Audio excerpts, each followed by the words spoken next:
You ever walk into a restaurant with way too many options? This happens to me every single time I go to a Mexican restaurant. Beef, lettuce, cilantro, lime, tomatoes, cheese, beans, tortillas. And somehow, despite only having 8 of the same things, they have no less than 114 different menu items. And so when the waiter comes over and asks, "What can I get for you today?" you just freeze up. You're like, "I don't know. I have no time to actually review this monstrosity of a menu." And yet there's a burger place across town that has 3 options: burger, cheeseburger, and double cheeseburger. Boom, done. And you know what? They're packed every single night. And sales pages work the exact same way. The best sales pages don't drown people in 114 different options. They do one thing. They take one idea, one offer, one action, one audience, that rule of one we've been talking about. They focus in on it and they make it impossible to say no. And to show you what I mean, let me take you on a trip to Texas. I live just outside of Austin, Texas. I often have to fly for work and I have to park for a week at a time. This is what it looks like when you're driving into Austin's airport. And it's hella confusing. So let's just go through some of the options here. I'm looking for covered parking.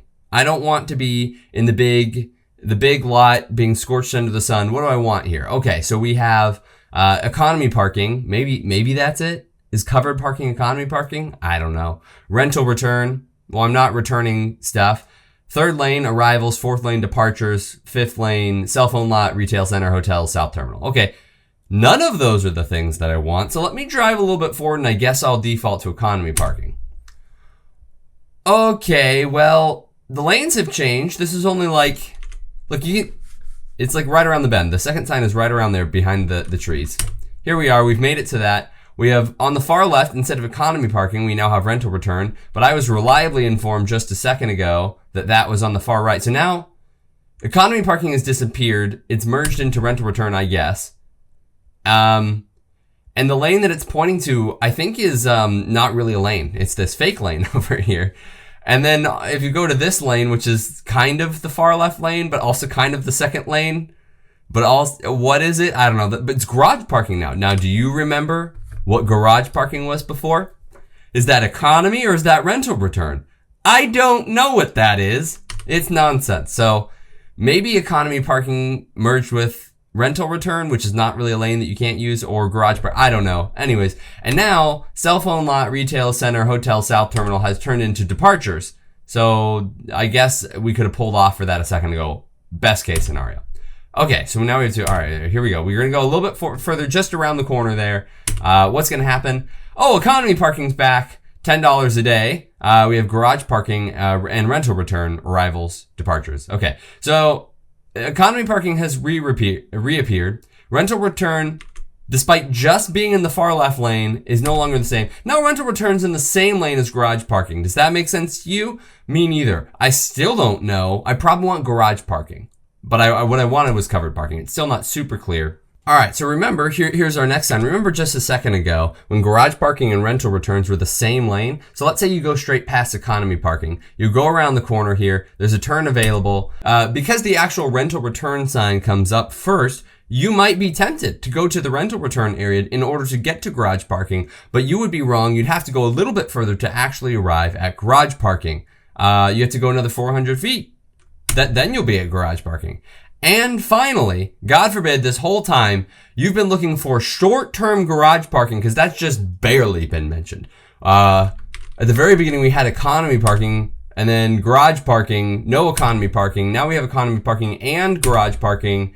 I want to head to garage parking, but you know, we have the distinction between blue garage and red garage, the expensive and the cheap, long-term parking. But if you wanted short-term garage parking, you've never even known that that was the thing. So if you ever come to Austin, Texas, and you want to fly out and park your car, best of luck, because it's a nightmare. Anyways, what is the lesson here? The lesson is that too many options equal confusion. If you're that Mexican restaurant, you could have just had a burrito and a deep-fried burrito and an open-faced burrito, also known as a taco, but you had to have all of these things mixed up and put together, and there's 17,000 different combinations, and it's called a different thing when you put the salsa in it versus on it. And you know what? Everyone has their favorites. If that's your thing, great. But to the person who came in and didn't know what they wanted, you are overwhelmed. It's not as easy as the hamburger spot with one burger, one cheeseburger, and one double cheeseburger, where you can easily just say, oh, do you even want cheese or pickles on that? That no cheese, no pickles doesn't even have a name. It's just a cheeseburger without cheese and pickles, right? That's how you can make it more simple. That's not sales advice. That's just restaurant advice for whatever it's worth. But we can learn the same thing for websites. Too many options equals confusions. That's why when you go to a main website and you have home, about, contact, learn more, sign up, free offerings, paid offerings, course sign up, see all of my different courses, log in for your paid access. There's so many options. If you went to that after you had clicked on an ad from Instagram, you might get distracted. You might not actually get the story. You're going to get the story in a weird order that doesn't mean anything to you. And so what we do in marketing is we make something called a sales page or a landing page. And the purpose of a landing page is to minimize all the distractions. So let's say you're a backpack company. You aren't selling like you would in an e-commerce store. You aren't selling a backpack and pouches and tactical pants and a lightweight windbreaker. You're not selling all of those things so that they can just kind of click between them and then they get to each one and they see the reviews and they can go through and see the features. No, it's like you watch the ad. Hey, this is the best backpack ever. We're launching it now. You get on there. Here's the backpack. Here's where we started. Here's the problems we were facing with the existing solution. So we wanted to make something better. So we made this. We went through rounds of trial and error. We arrived at this cool thing that has X, Y, and Z. Here's what people are saying about it. Here are reviews. Here are like field tests of the backpack. And you know what? We're running a special promotion right now. It's for this much. And yeah, you can go in and see reviews and you can click through and, do a 360 view of a backpack or whatever it might be. But that's one option. That's one story. And when you have a website that has navigation up top and every time you come across, a hyperlinked article, you click away and it takes you somewhere else like a blog does, that's bad. People aren't coming back. They're not taking that story in the order you intend it, which means they're not being inspired to buy. So if you want to make pages that actually sell, the ones that get like 20 to 50% of the traffic to actually buy, then you need a page that does one thing. They need to tell a story and build perceived value. They need to make the product feel like it's the exact thing that you need. That there was like this problem that we were all facing, and then it was solved, and yay, we can get excited. Then we make it easy to buy. There's no distractions, no side quests, no endless clicking, and that's what we're covering today. We're going to teach you how to write a sales page that doesn't just look good, but it actually converts. And if you've made it this far, awesome. I think this is like the real value add in this whole thing. Why? Because it's really, really, really what I do. I've done almost everything else that I taught you so far as like writing emails, writing long emails, doing sales sequences. Yes, I write VSLs. Yes, I write webinars, but my speciality is the sales page. That's because, as you might have seen, I have a little bit of a design background. And so the sales page is this unique area where marketing and design come together. And my personal opinion, no designer can do it perfectly on their own. No marketer can do it on their own. They're just not aware of all the elements and how they work. You kind of need someone who bridges that gap. So while I've done the other stuff, while I manage people who still today who do the other stuff, the thing that I excel at, and I think I can give you more value than almost anyone else out there, not just like, oh, this is really good, I'm teaching you from this book or whatever. This is the thing that I'm going to give you the absolute most value from, and that's why this is going to be broken into a two-parter. Today, we're going to focus on that kind of basic landing page that's one story in one order, and tomorrow we're going to go into the variants of that. Maybe this isn't right for your brand. Maybe you are more of an e-commerce store. Maybe what you want to do is collect leads for a webinar. These are different versions of sales pages and landing pages that you need to do something other than sell a single product. We'll talk about that tomorrow. Today, we're going to talk about laying the foundation of what a good solid pitch is, what a good solid story is, how to tell it so you can actually get those big numbers of 20 to 50% converting. And tomorrow, we're going to talk about, as I've often done throughout this course, is DR for the non-DR, direct response for the non-direct response. When you're just trying to get an email, how do you learn things from this singular landing page that makes your email capture form work better? Same thing for e-commerce. How do you tell a story that feels a little bit more intentional? How do you make it so that people aren't getting distracted and moving away and they actually kind of experience a story on your e-commerce page? We'll talk about that tomorrow, but today we're focusing on the building blocks. And what I think for most people, especially if you're running ads to it, or let's say maybe you're growing a social media following and you have one flagship product, or you have one flagship product that ascends into other higher level products and you sell those through email. Like let's say you have the backpack and you're like, oh, now I'm selling all these add-ons. You can do that separately. You can do that after people buy, hey, do you want to add these to your order? But the main thing that you care about is getting them to buy your new backpack or to support it on Kickstarter. Kickstarter is more or less an example of a landing page, right?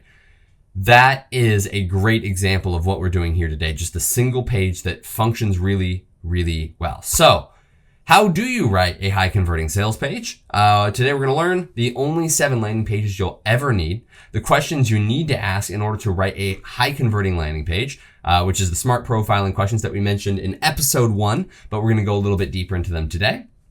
The 12 gauge landing page that will blow away your customer, no pun intended, yeah, pun very much intended. Sorry, I lied to you. How to edit your copy so it stays focused and impactful. That's that ROYA, that rule of 1 that we've talked about so many times so far. But we're going to talk about how to actually apply it, right? So I was talking about earlier that tomorrow we're going to focus on the non-single landing page, right? The sales letter page. That's what we're doing today is the sales letter. That's item number 4 here. But there are other kinds of landing pages, other kinds of sales pages. Now, they're not all formally considered that. For example, like a website is not technically a landing page. But what I mean is this is a digital experience that people come to learn about your product, your service, or your brand. And they all work in different ways. They have different advantages and disadvantages, right? So not all landing pages are created equal. Each has a specific purpose. And if you use the wrong one for the wrong goal, your conversions will tank. So let's break them down with some examples. A squeeze page, the only goal here is to get contact information. That's signing up for a webinar, that's signing up for a lead magnet. You're giving over your email, you're unlocking something on the next step. You say, put in your email and you'll unlock a free training or whatever it might be. That's a VSL or a webinar, whatever it might be. That's your squeeze page. Your whole goal is just to get an email. Now I do this a lot, very much on the digital side. I should add in that a squeeze page would also be an example of like getting phone and physical address. So I don't do a lot of direct mail, but there are lots of people who do. There are cool ways to do it. There's a version of a squeeze page called a double opt-in or triple opt-in, and is that what it's called? We'll talk about some different variants of the squeeze pages later, but for now, let's talk about the sales page. This is where you just sell a product, and the goal is to convince your reader to go from curious to convinced, right? You're trying to get them to buy after they came from Instagram or YouTube or TikTok or from an ad, right? Every word on the page should be focused on building desire, handling objections, and leading them to one thing, the buy button, right? And a core sales page, so as an example, a core sales page walks someone through why they need the program, what's inside, and why they need to act right now. Whereas a sales letter is long form. Basically the difference between a sales page and a sales letter is brevity. A sales page might be able to be consumed in 5 minutes, whereas a sales letter might take like 20 to 30. If there's video on it, you could get up to 60 to 90, right? These are like hard sell platforms. Yeah, you could scroll to the bottom and buy on a sales letter, but that's not typically how it goes. It's like you're selling a bigger item and you need to get people kind of long form engaged with something, right? So what's a checkout page, right in the middle of sales page and sales letter? A checkout page is once they're ready to buy, this is where they actually pay. And this is a seriously overlooked part of conversion rate optimization. So you're on a sales page, like whereas on an e-commerce store, if you were to go to like a Shopify page, right? You're going to hit, I want this, add to cart. You're going to go to checkout. That's your checkout page, right? And then you're just going to put in your cart information. But there are opportunities to make more sales here. There's opportunities to add in some credibility or some testimonials or whatever it might be that actually increases the conversion on that page. There's actually 2 conversions that happen in every buy. One's on the page where you're learning about the product, and one's on the page where you're putting in your credit card information. And you have to optimize that one too, or you could be leaving like 3 or 4 times your conversions on there just because you think the only thing you need to work on is the sales page. All right, next up is a VSL. What if for a sales page or a sales letter, instead of doing the written form, you think, people just want to watch this, or maybe it's, a backpack demo, and you're specifically going to benefit from video in a way that you wouldn't from photos and words. Or you're just working with people like me who don't want to read, right? So you go, I'd rather watch this. It's the same goal as a sales letter, but the message is delivered in video format, right? The page is typically super, super simple. And you can combine these, right? You can have a sales page with a VSL for the people who want to watch versus the people who want to read. That's very, very common. But the page itself can be super, super simple, where you're like, the goal is, here's the headline, here's the video, buy. And maybe that buy button doesn't even show up for a little bit, so it feels more like a training. Or maybe you scroll down and get a little bit more information. You see people who like it, and then there's a buy button. But it's not anywhere near as long as the sales page and sales letter. When we talk about the 12-gauge landing page, the 12 things that you need to include on your page, part of the reason why it can be so short is because you can put a lot of those items in the VSL, which are only taking up, 1,000 pixels vertically. Whereas on a sales page, it would have to take much, much longer because those words aren't condensed and changing in that space, right? So that is your checkout page, your sales letter, your VSL, your squeeze page. Now, what's a product page? A product page is e-commerce. So this is typically getting way closer to the website side of things. You have this product page that you're coming through and you can navigate around. But when you get to each item, you're going to see a breadcrumb up at the top that's like home, backpacks, my backpack, like the tack pack, whatever. And you're going to go in the tack pack and then minus that little navigation bit. And yeah, there'll be a logo at the top and maybe you'll see like home, apparel, gear, contact as, big navigation you can do in the header. Besides those things, which once you've gotten here, you're probably not intending to leave, this is starting to behave a little bit more like a landing page. But because people expect a very specific thing out of an e-commerce page, you're forced to certain commonalities, heuristics.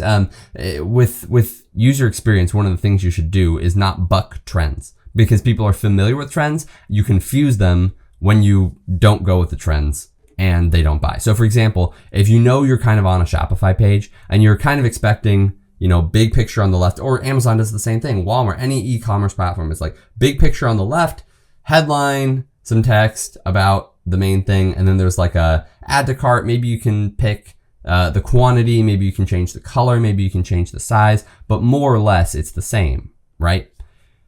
If that's what you're going to, you kind of need that top section to be exactly the same almost every time. But the rest of the page is up for grabs. That can behave a lot more like a traditional sales page or sales letter.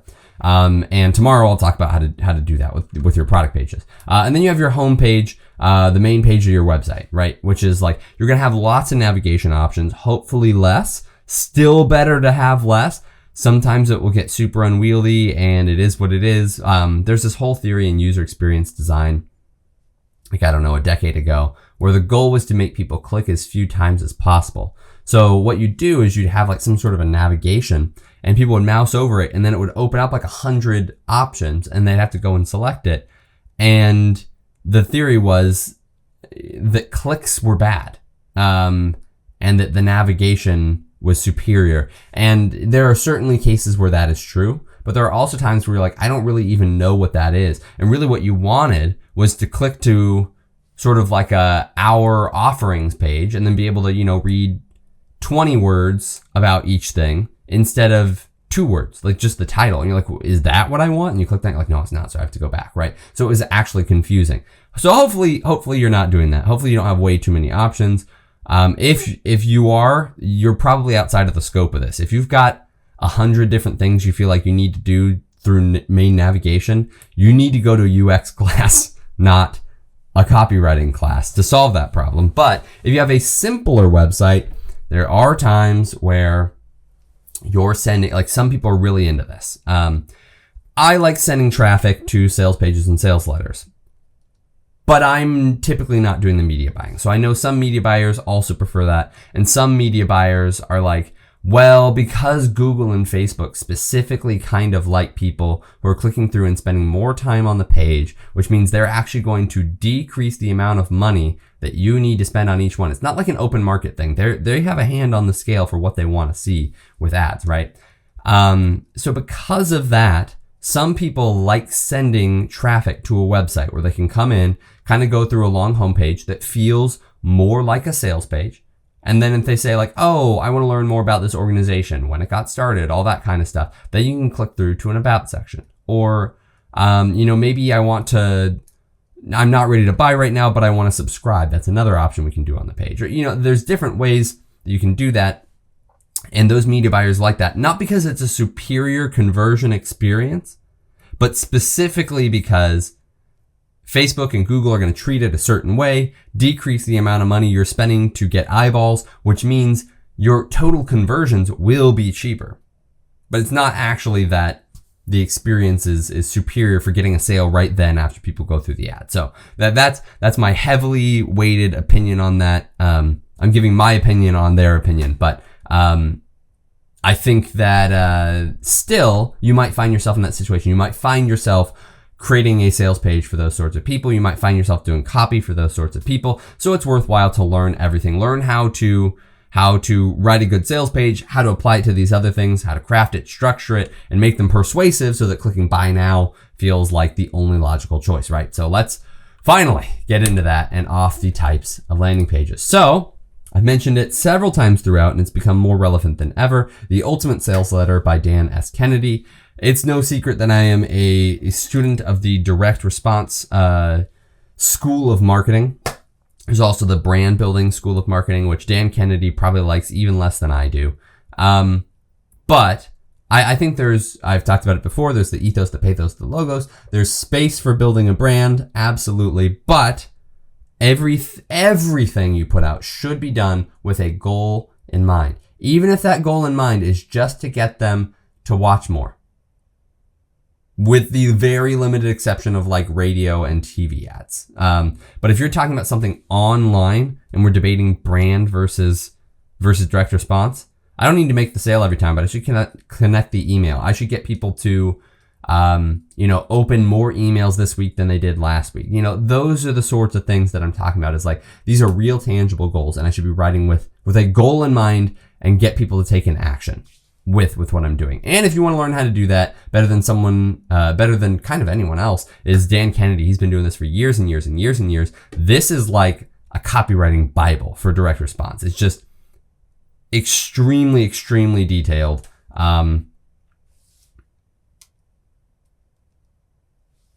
And I've been telling you so far that all this advice works for emails and for social media, which is true, but this book was made specifically for sales letters. So once it gets to the time to start sending traffic to people and getting them to buy, you're going to want this book. This is my number one recommendation for the whole course. Go out and get it. Don't be crazy. And so today we're going to reference a lot of the things that you learned in here, right? All right.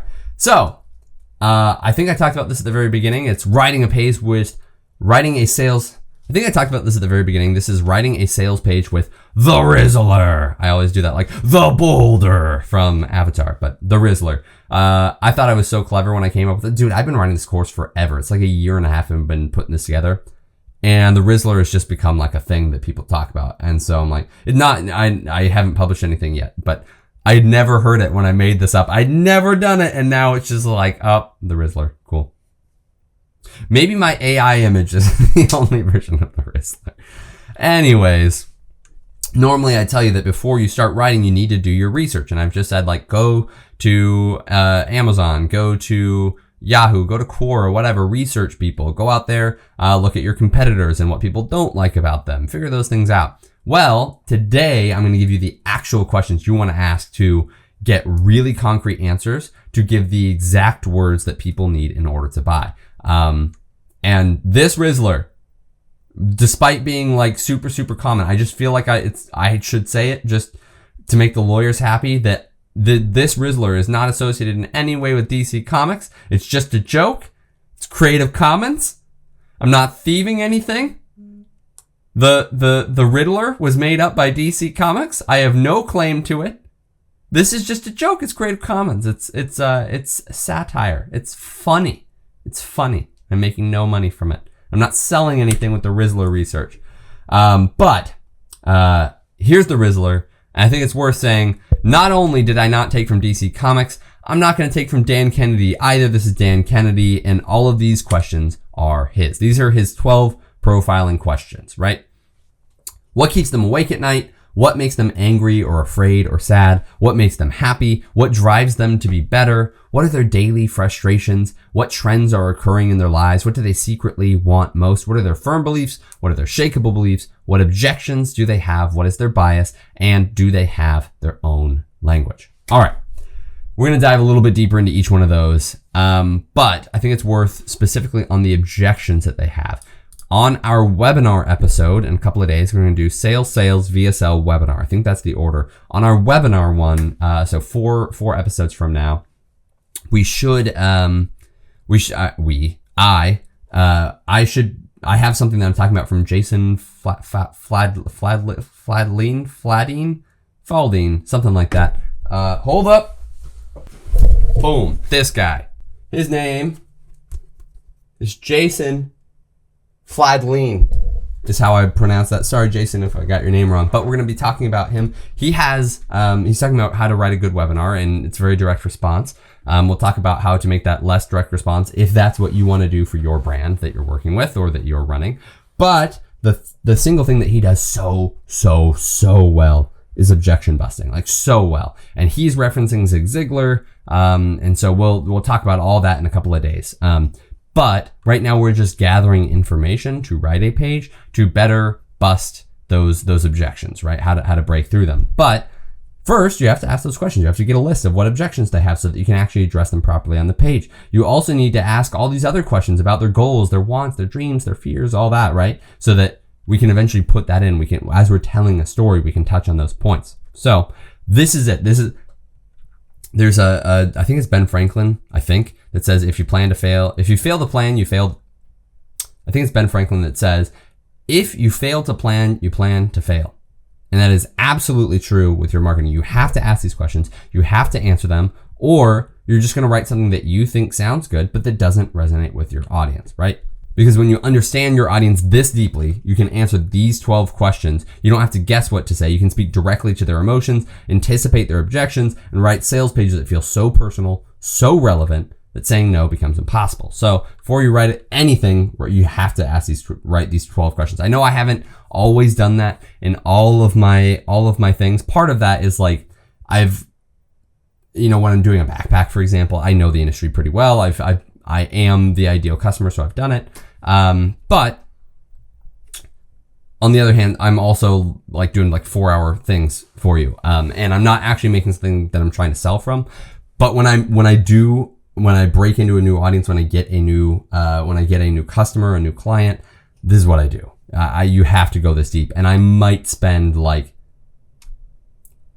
I'd say 5 hours at a minimum doing this kind of stuff, but we could get into the 20-hour space depending on how big the client is, how long I'm working with them, how important the singular project is, and also how many different ideal customers they have. So if they have one ideal customer, you might get the 20-hour treatment. But if you have 30 ideal customers, I'm not spending 600 hours on research. That's insane. So we'll see.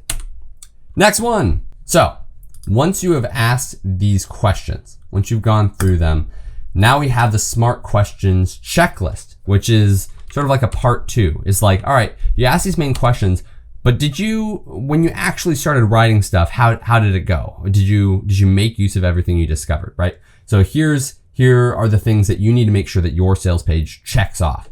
Did you answer all 10 questions? So if you didn't, what in the world are you doing? Those 10 questions are important. I think it's 12. I must have broken them out. I think he must have 10 questions, and then I was like, those deserve to be slightly different. Like maybe angry, afraid, sad, broken to happy, Anyways, did you answer all the questions? How many of them did you use? Which of them did you end up emphasizing? Did you speak to your readers' interests? Did you build a list of every feature? Now, that's the thing. It's features versus benefits. You say, my backpack has these admin pouches and it has XYZ. My burger has, jalapeno jack and beefsteak tomatoes and a nice brioche bun, right? So I say that those are features. Those are exactly it. And then you say, we got to translate those features into benefits, because people don't care about features unless they're really, really far down that funnel. They're about to buy. They're like, just tell me how fast my computer is. Those people you can give features to.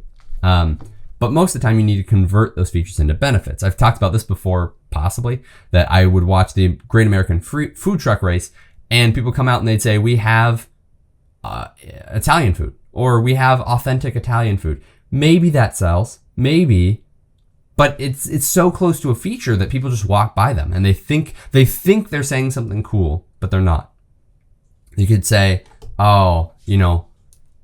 ripe, fresh, bright tomatoes. You could say, this is, I'm just using like visual words right now. You could say like just the basic one of like hot food when it's cold outside, or ice cold soda. And that there's one. You could say it's cold soda. That's just a benefit, but it's a weak one. You say ice cold. Ooh, incredible. Our sizzling, melting your mouth patties are unbeat. I would challenge any hamburger on the street to have a juicier patty than we have on our triple cheeseburger decker madness, whatever it might be, right? Now we're converting our features of I have hamburger to something way better. All right. Did you identify a hidden benefit to use? What is this, like, something they didn't anticipate? Did you identify your disadvantages? What isn't great about your product? What are people going to object to? What are they going to say other people do better? Is that cost? Is that quality? Is that, your experience or your lack thereof? Well, what is it? Do you have damaging admission copy? That's great, which is like, if people are going to say it's expensive, explain why that's not a problem. This is the beginning of objection busting, which we'll go further into later. But if people are going to read through, don't hide from how people are going to feel about you, right? Don't say, you're used to paying $2,000 for this sort of thing, but this is $10,000. Don't just go, just sweep it under the rug. You say, no, like I've had people come to me and say, can you lower this price? And you say, not if you want it to be any good. And these other people, they're going to make stuff that is trying to compete on the lowest common denominator, which is cost. But when you look at the students that are actually coming out of their program, it's not worth anything. So no, I'm not lowering my price, but it's because I refuse to give you a lackluster education. That's damaging admission copy, right? It's turning your weaknesses into strengths in some way. Maybe you're totally lying, right? And it should not be that expensive, but you need to have, if there's going to be an objection, you need to handle it. Did you list reasons not to respond? Maybe you feel like today isn't the right day. Maybe, you're tired after a long day and the idea of working out and signing up for a new workout program isn't ideal. Maybe you think you can't commit for 12 weeks. Maybe, XYZ, maybe you don't think you have all the gear you need. Those are all reasons to not sign up for a fitness program. So let's list those all out. Then we say, well, 12 weeks, would you rather spend 12 weeks now or 24, 5 years from now? Because most people, when they let an opportunity pass like this, they just keep getting worse and worse and worse in shape. This is, the best day to start was yesterday, but you didn't. So the second best is today. You got to start now. You say, I don't know that I can do this for 12 weeks. I don't know, that I feel like doing it right now. And you're kind of like, well, you never feel like doing it, but each year you keep coming back to this and you think, some part of me, the part of me that aspires to be better, that wants to be something more than a couch potato who lives the same job every day and, doesn't impress his friends. Maybe you're single. Maybe your wife doesn't look at you the same. Is that what you want? Is that the life you want to keep living? Or do you want to actually step up and be something better? We all are tired, but we all have to overcome it. You can remove the reasons to respond. Maybe that was a little bit too aggressive, but that's what you're doing, is you're going to have to try that. You're going to have to figure out a way to respond that works for your audience, which is why you have to understand your audience. You have to profile them. If it makes them angry when they get pushback, if you're working with an audience, when you come at them, like I have different friends who respond to different things. I have one friend, you have to come at him hard. You can't beat around the bush. First of all, he won't even realize it's happening. Secondly, he just appreciates people. He's like a love me or hate me guy. You have to come at him and be like, here is what's happening. You're effing up, man. And he goes, oh, if I came out at my wife like that, I would be divorced. Right? Okay. So don't do it. Know who it is. Know how they're going to respond to it. If there are people who respond well to pushing, then you can push. If there are people who need to be gently escorted there, then gently escort them. But you need to understand. So you see how important the profiling questions are. You can't quite go in and just make assumptions about people. All right. The best possible headline, and maybe even someone who's pushing. Maybe this is for the person who needs someone to come at him. Maybe this is a therapy page. Maybe he needs someone to come at him, but maybe he's like, you know what? I deal with this all the time. I'm just so hard-headed. I'm just looking to be something different than that. This is a moment where my armor is down and I don't need someone to come at me that hard. Maybe today I just need someone to tell me that they care about me. Because I'm sensitive at this moment. Okay. It's a different pitch. You have to know that's Marketing to Mind States is another great book. It's not on this course, but it's talking about exactly that even with your profiling questions, you have to imagine where your audience is at in this moment. Because if they're feeling differently, it's not going to work, right? Selling someone athletic shoes right after a marathon is probably not the time. Selling it to them right after they honestly just had sex is probably not that. They're probably feeling pretty good about themselves. But if you find a time that they're like, man, I don't want to, people don't look at me the same way that they used to when I was an athlete in high school.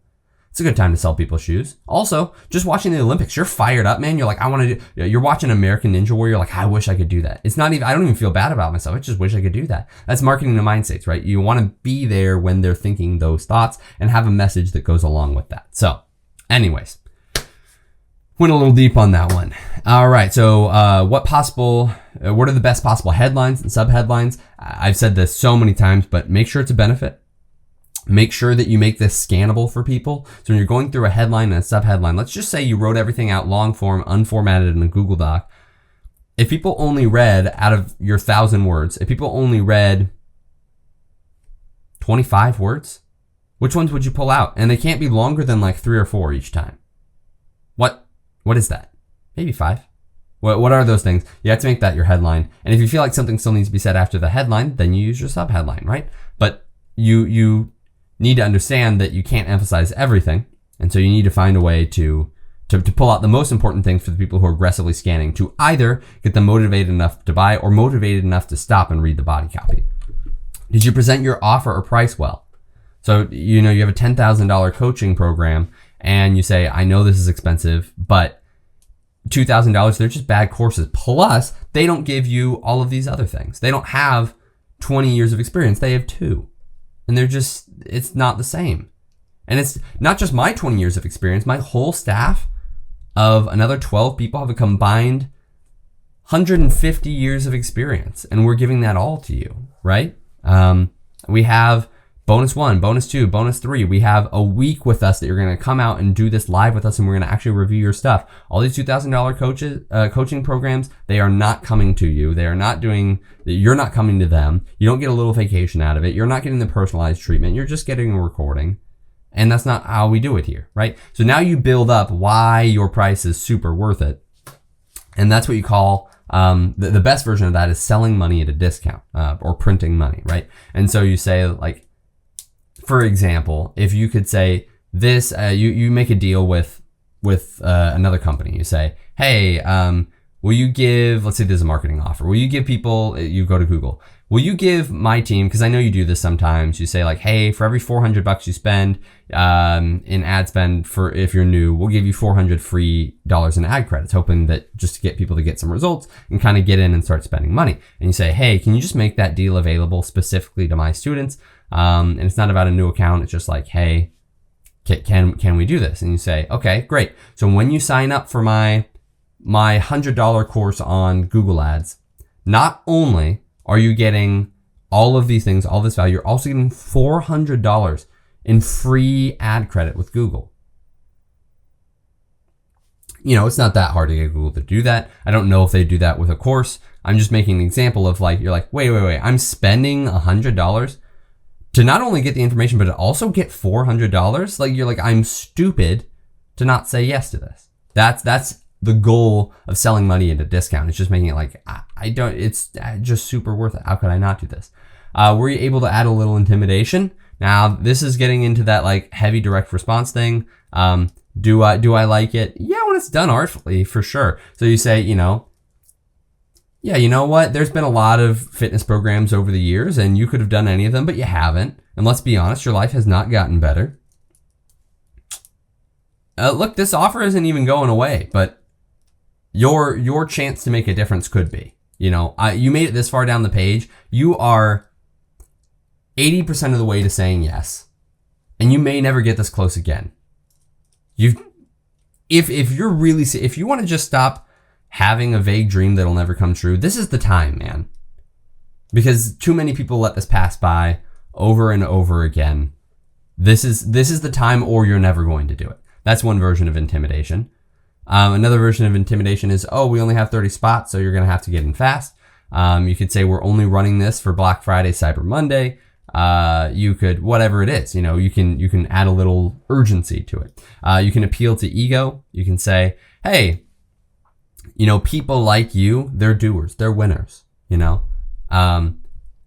life gets in the way sometimes, which is why we made this program. This fitness program is not made to make you feel bad about yourself. This is to take former athletes and get you back to where you were before. You're not just like the average person looking to drop a couple of pounds. You are not a freak of nature. You're a specimen. You are a specimen. You are just an incredible person. I'm just spinning my wheels here. And that's what we made it for. We made it for the winners, for the doers who take action, who want to be these specimens, Okay, great. Do you have a strong guarantee, right? So yes, it's our Facebook course. You get $100, you get $400 in ad credit. And you know what? If you don't make a single sale, I'll give you all your money back. It's fine. You can have your $100. Cool. Did you tell an interesting story? Going back to the profiling questions, can you tell a story that appeals to some of these emotions? It makes them feel like, oh man, that's either exactly like my situation, or maybe it's a worse version of it. You're like, oh man, if that worked for them, then it'll work for me. Did you tell a story about yourself? That's a good one. I like doing that all the time. Did you write the right length? I talked about this with Aristotle way back, which is like the baker was talking to a customer, and the baker said, do you want this cake hard or soft? And the customer said, well, can't you just make it right? And that's what we're talking about here. How long should something be? I don't know how long it's supposed to be. How expensive is your product? How familiar with the product or industry are these people who are coming to your page? How much do they like your competitors?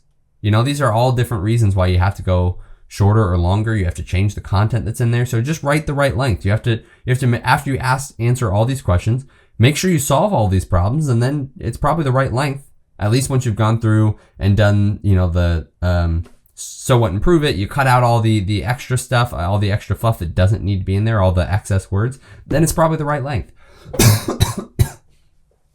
Did you keep the reader moving? You're going through and you're like, does this line make you want to go to the next line? If it doesn't, that's no good. You have to give a reason to keep people moving. You have to add in open loops that go like, oh man, we haven't resolved this thing from the second paragraph, and now I'm down in the 12th paragraph, but I feel like the answer is right there, right? It's about to be revealed. That's a great way to keep people moving. Did you keep things readable? Is it literally physically challenging to read your words because they're too close together, or there's too many of them and you haven't hit enter enough? Don't do that. Were you interesting and entertaining? I hope so. Did you use 5 cents word pictures? Kind of like what we were talking about with benefits earlier. Is it ice cold, or is it just cold? Or God forbid, is it just soda? We have soda. Ooh. We have ice cold Mexican Coke with delicious 100% real cane sugar. On a hot summer day, it is the best treat you'll have. The only indulgence, the best pound for pound indulgence you'll get at $2 a bottle. I don't know, whatever, $2.50. All right. Did you use high impact phrases? So we talked about with high impact phrases, you're going to be, this is their inner language. You're going to really speak to, like if when you're going through and you say, what makes them angry, afraid, or sad? And you say, oh man, well, a lot of former athletes say like, my wife doesn't look at me the same. That's a high impact phrase, man. You got to say that. Put it up in quotes, put it in bold. You're telling a story and you're like, what? Big and bold. My wife doesn't look at me the same. And then you go into your body paragraph and you say, we hear things like this all the time with our former students. And sure, they like to jump higher or run faster. But the worst part is they used to be like a hero, like an Olympian to their wife. And now they're not. Now they're the butt of jokes. And maybe they're dealing with this other thing, this, and then you go through bullets of other ways people feel about it, other things people have said. Ouch. That hurts. That hits really hard. That's a good high impact phrase. Did you make your copy conversational? Was it overly intellectual? If you're talking to surfers, did you make it like, yo, what's up, dude? I was riding the waves and, whatever. I'm not a surfer. I have surfed. It's not the same. And did you use a strategic PS at the end? That's a great one where you say, all right, here at the end, if there's something left to be said, maybe, PS, you have questions. Maybe PS, I need to add a little bit more urgency. P.S. I just forgot to remind you about this one other benefit that we're making available only for people who sign up today. You do that just to add like one more thing. Look, you made it to the very end. You're on this like, maybe I'll do it, maybe I won't. You're like, just strike, just do it. What's the one last thing I can throw in there that'll push you over the edge? And that's what a P.S. is for. All right, let's pause and keep going. All right, so your pre-planning questions. These are the things that you need to know, kind of like the big categories. So what have we done so far? We said, here are the 12 profiling questions. Here are the smart questions that you need to make sure that you're applying that information in. You're actually putting this on the page. And before you start collecting all of this, you want to make sure that you have a couple of things answered.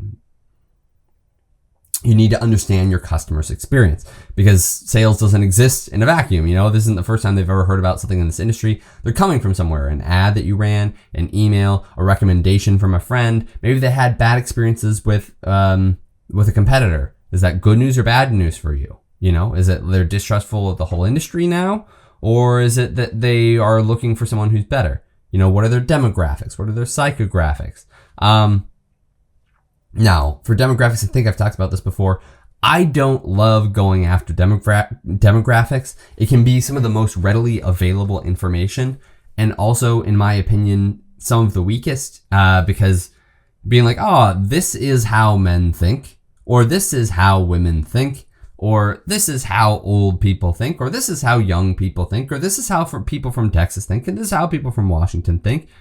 Okay, maybe not though. Maybe it's like a 60-40 split and it's not the worst thing in the world, but it's much better to go after psychographics. In my opinion, you can use demographics when you have to, but a psychographic is more like, what are they thinking? What are they doing? If they're in a particular line of work, if they have particular religious beliefs, the political beliefs, are they, do they have certain hobbies? Like those are more psychographics. Those are way better, way more focused, but you don't always have access to psychographics. So I get why we go to demographics. I'm just saying, I think it's weak. Geographics, which I lumped into demography above, which is, are they from Texas? Are they from Washington? Are they from the United States? Those are just such massive categories, man. And people are different. Like I said, let's say Texas is a 60-40 Republican Democrat split. Are you just going to act like the 40% of Democrats don't exist there? It's like, no. So that's kind of weak. But if you're like, I'm in my ad, I'm targeting God-fearing Texans, right? Okay, great. Now we've already identified that we're going after God-fearing Texans. And, let's say that's, some people swipe past, so I barely even paid for those people. We've already said, okay, this ad is targeting these people. Now, when I make a page, I'm just targeting their psychographics. I didn't say, I'm going after Texas men. You're like, I don't know what that means. Are they God-fearing or are they not? Who knows? I think you see what I'm getting at. Psychographics more powerful than demographics. Why this offer now? It's a great one. Like why Why I could have bought a fitness program last week. What's the thing now that I need to do? And so that might mean that you need to make a sale. That might mean that you need to tap into some sort of a news story or something that creates some sort of urgency. Say, why buy from you? There are a lot of people out there who are solving this problem. For example, it can always be hard to pitch a fitness program when there's Ozempic out there, or I think it's Ozempic, or when there's liposuction out there. It's like, okay, I get this is the right way, but it's hard and it's difficult. Why should I do it? Why should I not go to your competitor who's half the price? Why should I not go to your competitor who's just 20% more expensive and has twice the experience? You have to deal with those things and answer those questions. Why are they coming? Where are they coming from? Are they coming from an ad? Are they coming from your email list? Because one's way warmer and one's way colder. Are they coming from work, or are they coming from a fun weekend? Because that's also a different thing, right? How do you satisfy their expectations? If your ad promised a quick fix, and this is a 12-week course, and if it answered a 12, Stanley, shut up! Shut up! If your ad promised a quick fix and you're giving them a long-winded story, that might annoy them, If your email positioned you as an expert, don't waste a ton of time reintroducing yourself. They should already know that. So match their expectations, then exceed them.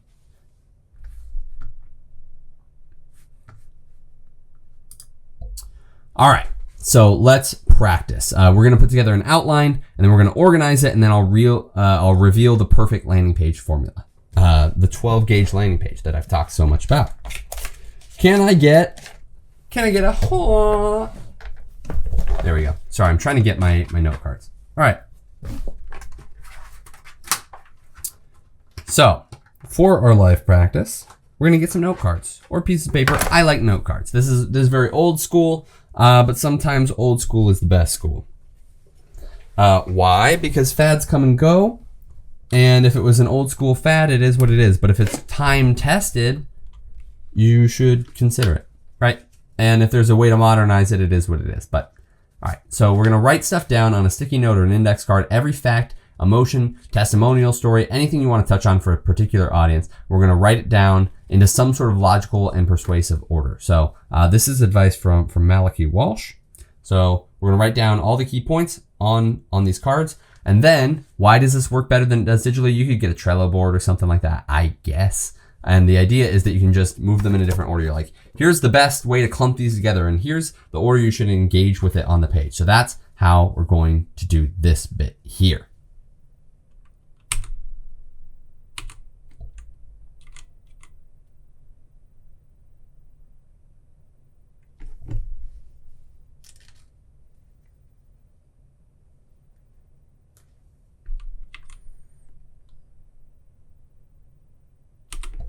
All right, so we're going to practice this a little bit later today. First, I'm going to reveal the 12-gauge landing page and everything in it. But when we actually go to practice this today, one of the strategies we're going to use is from Malachi Walsh, author of Socratic Scribbling. We've talked about him a couple of times.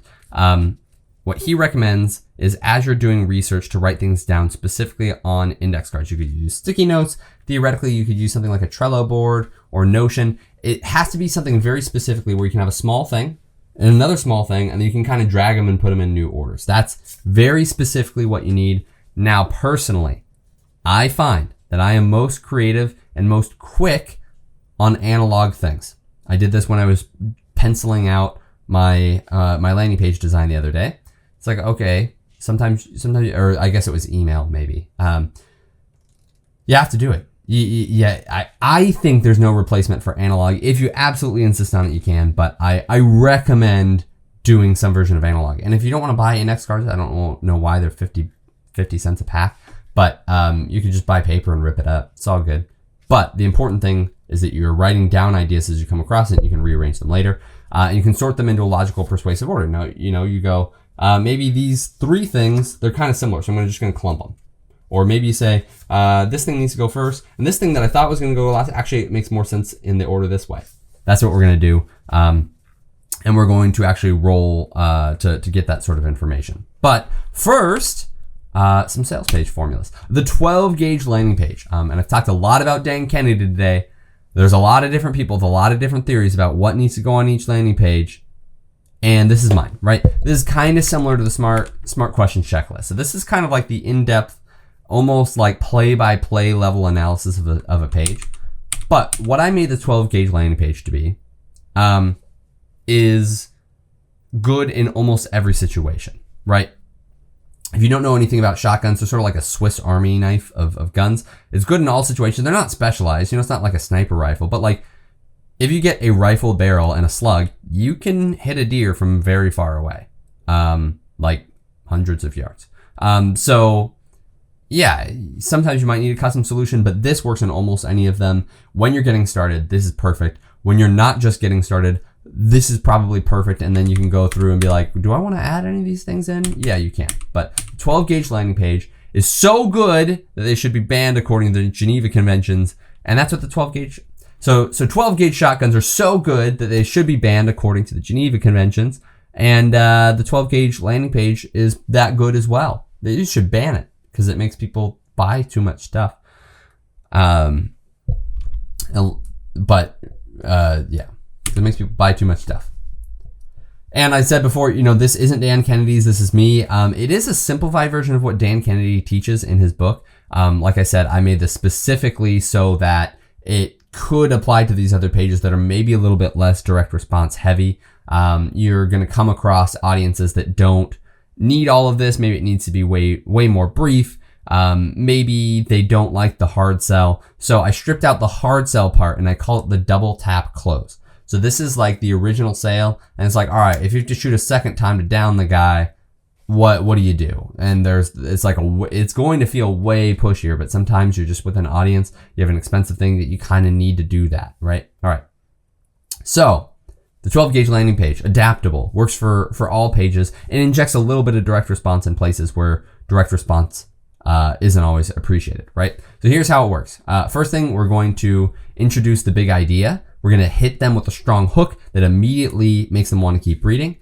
This should be a shocking statement, a compelling question, a bold claim. We talked about this in the headline part, how to get attention. An example might be like, the biggest mistake 90% of entrepreneurs make is the biggest mistake 90% of entrepreneurs make is the reason they're broke. Now they have to now they have to keep reading to find out what that mistake is. Number two, you have to identify the problem. Call it the pain point your audience is experiencing. Be specific. If you want them to feel like you get their struggle. If it's backpacks, what didn't exist before? Because there's a lot of backpacks out there. You're like, what? I don't understand. Why did the solution never exist? For me, it's the tack pack. It's like everything either is junk or it looks super tactical. And I guess I would pick function over form, but I resent the fact that I have to choose it all, right? That's my feeling on it. That's how I bring it up. So that's how I'd identify the problem. You're like, I bet you've dealt with the same thing. You don't want a backpack that's a piece of crap, that doesn't keep anything organized, that you can't depend on in a bad situation, but you also don't want to walk onto a bus or onto a subway or into the boardroom with a pack that makes you look like you're supposed to be doing a 20-mile hike in the Middle East, right? Like that's not the vibe we're going for. I want to look like I fit in. In fact, I'd like to look stylish, but I'd also I don't want to sacrifice the functionality. That's my identifying the problem. But it works for other things as well. You want to identify, and you can do that really, really briefly too. This is one of my favorite things about the 12 gauge landing page is you can go into as many words as I just did. You say, attention, intro, that could take 50 words, and identifying the problem could be a 300-word story. And you provide the solution. That could be a 500-word story of you being like, I was dissatisfied, so we went like this, we went to the drawing board, the first version didn't work, or it worked kind of well, so we went back to the drawing board. You could do that. Or you could also do this in 3 words for each one. So you have your big headline for the backpack, and you say, I forget what I even put on my backpack page the other day. Yep. Okay. So you can come in here and go to Google Chrome. What? PowerPoint. So you say meet tack pack. That's my attention getting intro. Maybe it works. Maybe you do something better. It's like everything you need, nothing you don't. That's kind of a popular one. Like, you could switch it up. I think meat tack pack is fine. But my subheadline does a lot. The pragmatic pack that handles whatever you throw at it. I might say meat tack pack, the pack that is both tactical and tactful. That's my favorite one. And then I could come in and say identify the problem. Instead of using like this whole section, let's see, I identify the problem down here and I tell a story and I go through. I could say, look, I did all the story. I do all these things. I create a pack. None of them convenient but because it's necessary. The backpacks doesn't do this. For years, I found myself choosing between two extremes. So I set out to build something better. Tack pack was born to do this, right? It had to be tough. Had to do this. Had to do this. I say meat tack pack, or I say meat tack pack, the pragmatic pack that handles meat tack pack, the world's first backpack that is both tactical and tactful.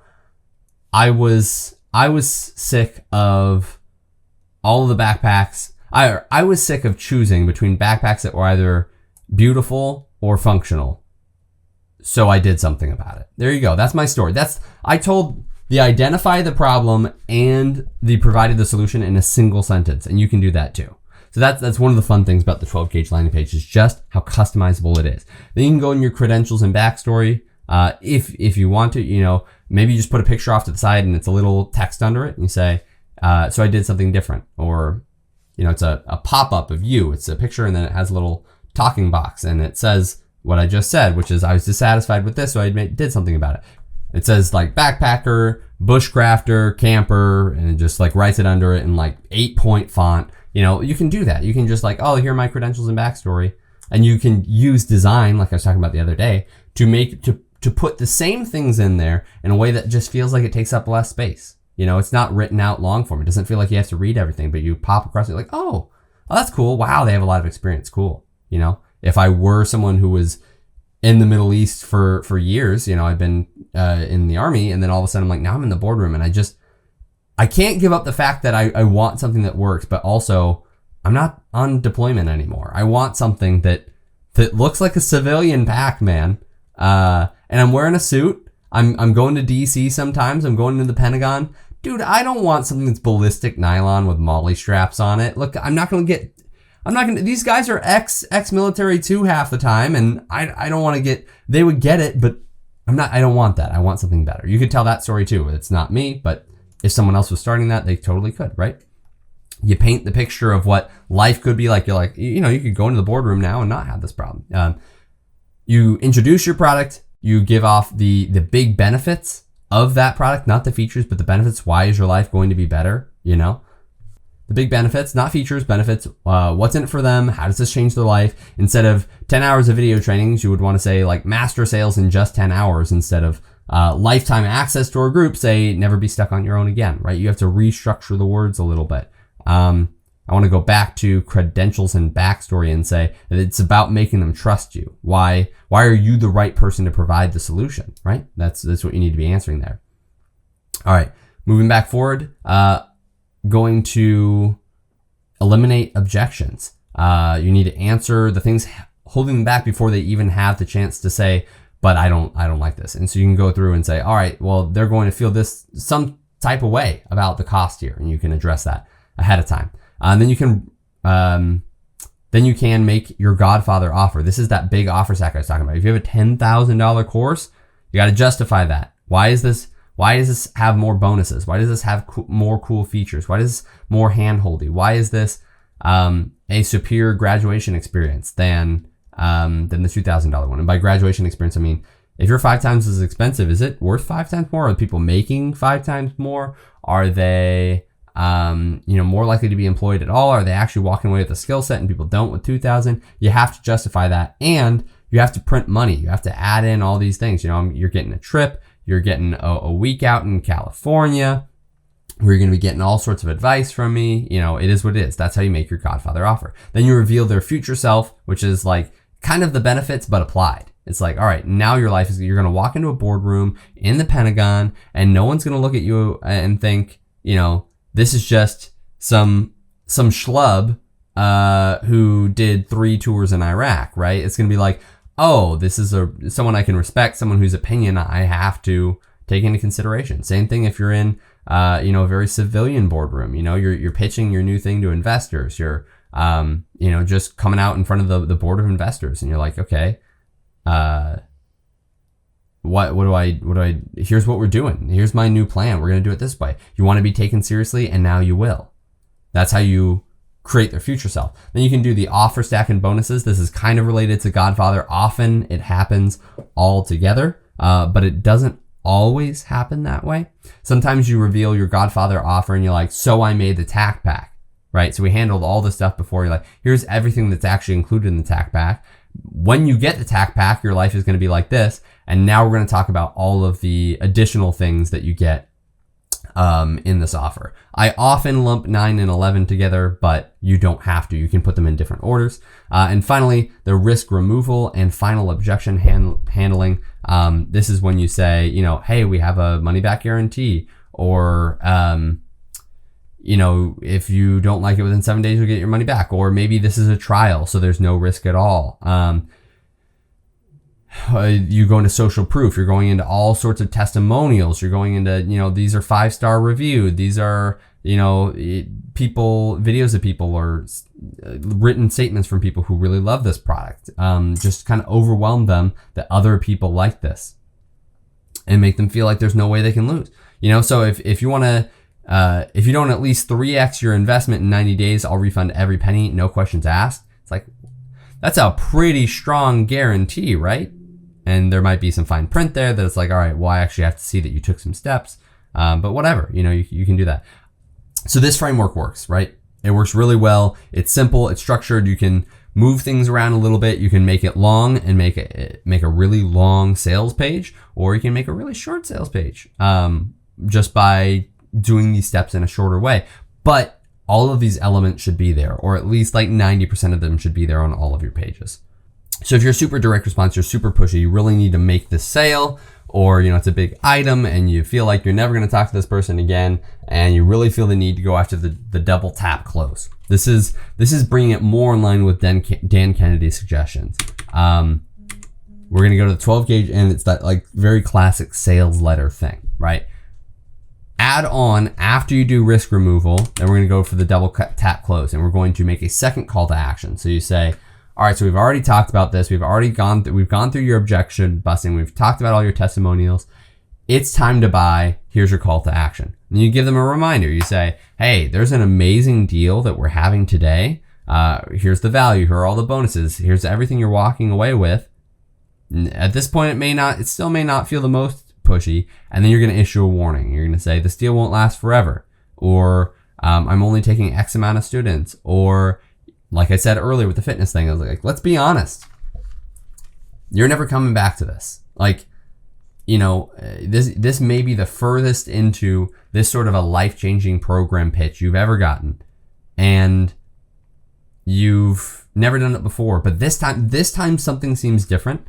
But if you don't do it this time, I just need you to know you're never doing this again. You've made it this far. Don't betray yourself by backing out. That's issuing a warning. And you can make a third call to action. You say, all right, and because of that, it's time to buy. And then you can go into like a FAQ section. And once again, are there any objections left? Or you can hit them a second time in a different way. It's very pushy, but it is effective. So if you're someone the idea is, people get to the end of the pages and they're still like, oh, I'm waffling. It's like, double tap close, because they're kind of, you've winged them so far and you need to knock them down. So you got to hit them again. And this example, by the way, is from Call of Duty. It's from Black Ops. So if you've ever played Call of Duty Black Ops Zombies, you know what I'm talking about. But really any zombie story will do where you're like, you got to double tap. I think Zombieland did the same thing. It's like double tap, double tap, double tap. They just, in Call of Duty, they have the double tap root beer, which means every time you shoot, you actually shoot 2 bullets. So it does twice the damage, right? But if you, in your landing page, are getting people to the end, they're waffling, you need to kind of wing them, and you want to seal the deal, you're going to have to hit them a second time and hope that they stay down. All right. The 12 gauge tail. This is a slight variation on the 12 gauge landing page, but the only difference is instead of just identifying a problem, you can do the same thing with the problem by telling a story. It's just the tiniest little whoop, just a little switch. So instead of saying, attention, I was dissatisfied with this, and that's why we made tack pack. You say, oh, well, here's the pack. I was out in the woods, I was having this problem, and I wish I had a better pack, but it was, I could only afford one pack at the time. I got one that looked good in the boardroom, and now, I didn't have the stuff with me I needed. I couldn't get to it fast enough, and it ended up being a real problem for me. Or you tell the reverse and you say, I wanted a pack that actually works, but every time I went into the boardroom, I pitched probably twice as many investors as some of my counterparts. And I don't think it was my pitch. I think it was the way I was presenting myself. And you come in a nice suit and this goofy backpack, and people just don't look at you the same. Even when you're pitching something in the outdoor industry, people just look at you like you're a kid. And I didn't want that anymore for me, and I didn't want that anymore for you, and that's why we made tack pack, right? That's how you switch the 12 gauge landing page to the 12 gauge tail. Pretty simple change. Now, here's getting a little bit into objection busting, but more so like the value equation. So we'll talk about this a little bit later with Alex Hormozi. There he is. There's Alex Hormozi. But he talks about making a good offer, and the value equation, which I think we talked about before, is increasing their likelihood of achievement, and decreasing their time and pain and sacrifice that they'll have to get there and cost. So you want to increase perceived value, increase likelihood that they'll achieve it, and decrease all the bad stuff. So that's, hey, would you look at that? Outcome and achievement over time and sacrifice. So you want to increase that. You want to make it better. And one of the ways you can do that is you're focusing very specifically on that element of belief. You say, I can do this. So if they're not feeling that way, what do you put on the page to make them feel like they can do this? So number one, so you can go after their belief and you say, you've tried this before, you failed, so why now? Why is this the fitness program that's actually going to happen this time? What is it about your structure? What is it about this offer? What is it about this time in your life that's going to make it different? Then you talk about ability. That one's an important one. Maybe they've doubted themselves in the past. Maybe they have always quit. Maybe they've tried a program, they felt weak, they injured themselves really early. Maybe they struggled with this before. So what do you do differently now? Why do they have this ability? You have to hype them up. You have to appeal to the ego. One, you have to improve your system and say it makes it easy. But two, you probably want to pump them up a little bit. They're feeling a little bit down about themselves for one reason or another. And you say, it could be the angle of, you're a good pitcher, but you just have the wrong backpack. Or you could say, you know what? It's also your confidence, man. And people may be looking at you one way, but let's be honest, you might be looking at yourself another way too. You may put on this backpack. It's the same backpack you've had since your freshman year of college. God forbid, it's literally the one you took into Iraq and it's full of sand. But you're not looking at yourself seriously either. When you invest in yourself, you're showing not just the investors in the room, but you're showing yourself that you're worth it and you're going to show up differently. All right, so that's an ability thing with the backpack thing. You could talk about the same thing on a long backpacking trip, different kind of a backpack. You say, you probably want some more gear out in the field, but your shoulders are killing you. It's because you're running a $40 pack and you should have a $200 pack. But that's why we made this one. It's, $120 with all the benefits of the big guys without the bloated cost so that they can fund their yuppie coffee runs and their big buildings in the middle of the city, right? Coming at you, REI. Sorry. REI is cool, but it is a little yuppie sometimes. All right. Do they trust you and this offer? Are you in an industry that kind of makes people think that you're a little sketchy? Like health and fitness, for instance, where there's a lot of big promises and you're like, all right, I'm fighting against every VHS, every health and fitness course, every Liver King out there. Why should they trust me? Or are you in an industry that's a little bit more trustable, like backpacks? It's like, realistically, when have you gotten a backpack that's been like bad, where you're like, they deceived me? Oh, probably not that often. Honestly, there's really never like an awful backpack, just a backpack that doesn't work for you. But that doesn't mean they're like, why is your design any better? And you say, well, I'm just a guy who struggled with it and I made something better. Will they believe me? Maybe not. I would definitely have to play up the how many versions of this did I go through? How many times did I test this? How many different people did we field test this with? Or, if I do have more experience in the backpacking industry, I'm like, I've walked the Appalachian Trail like 15 times from beginning to end.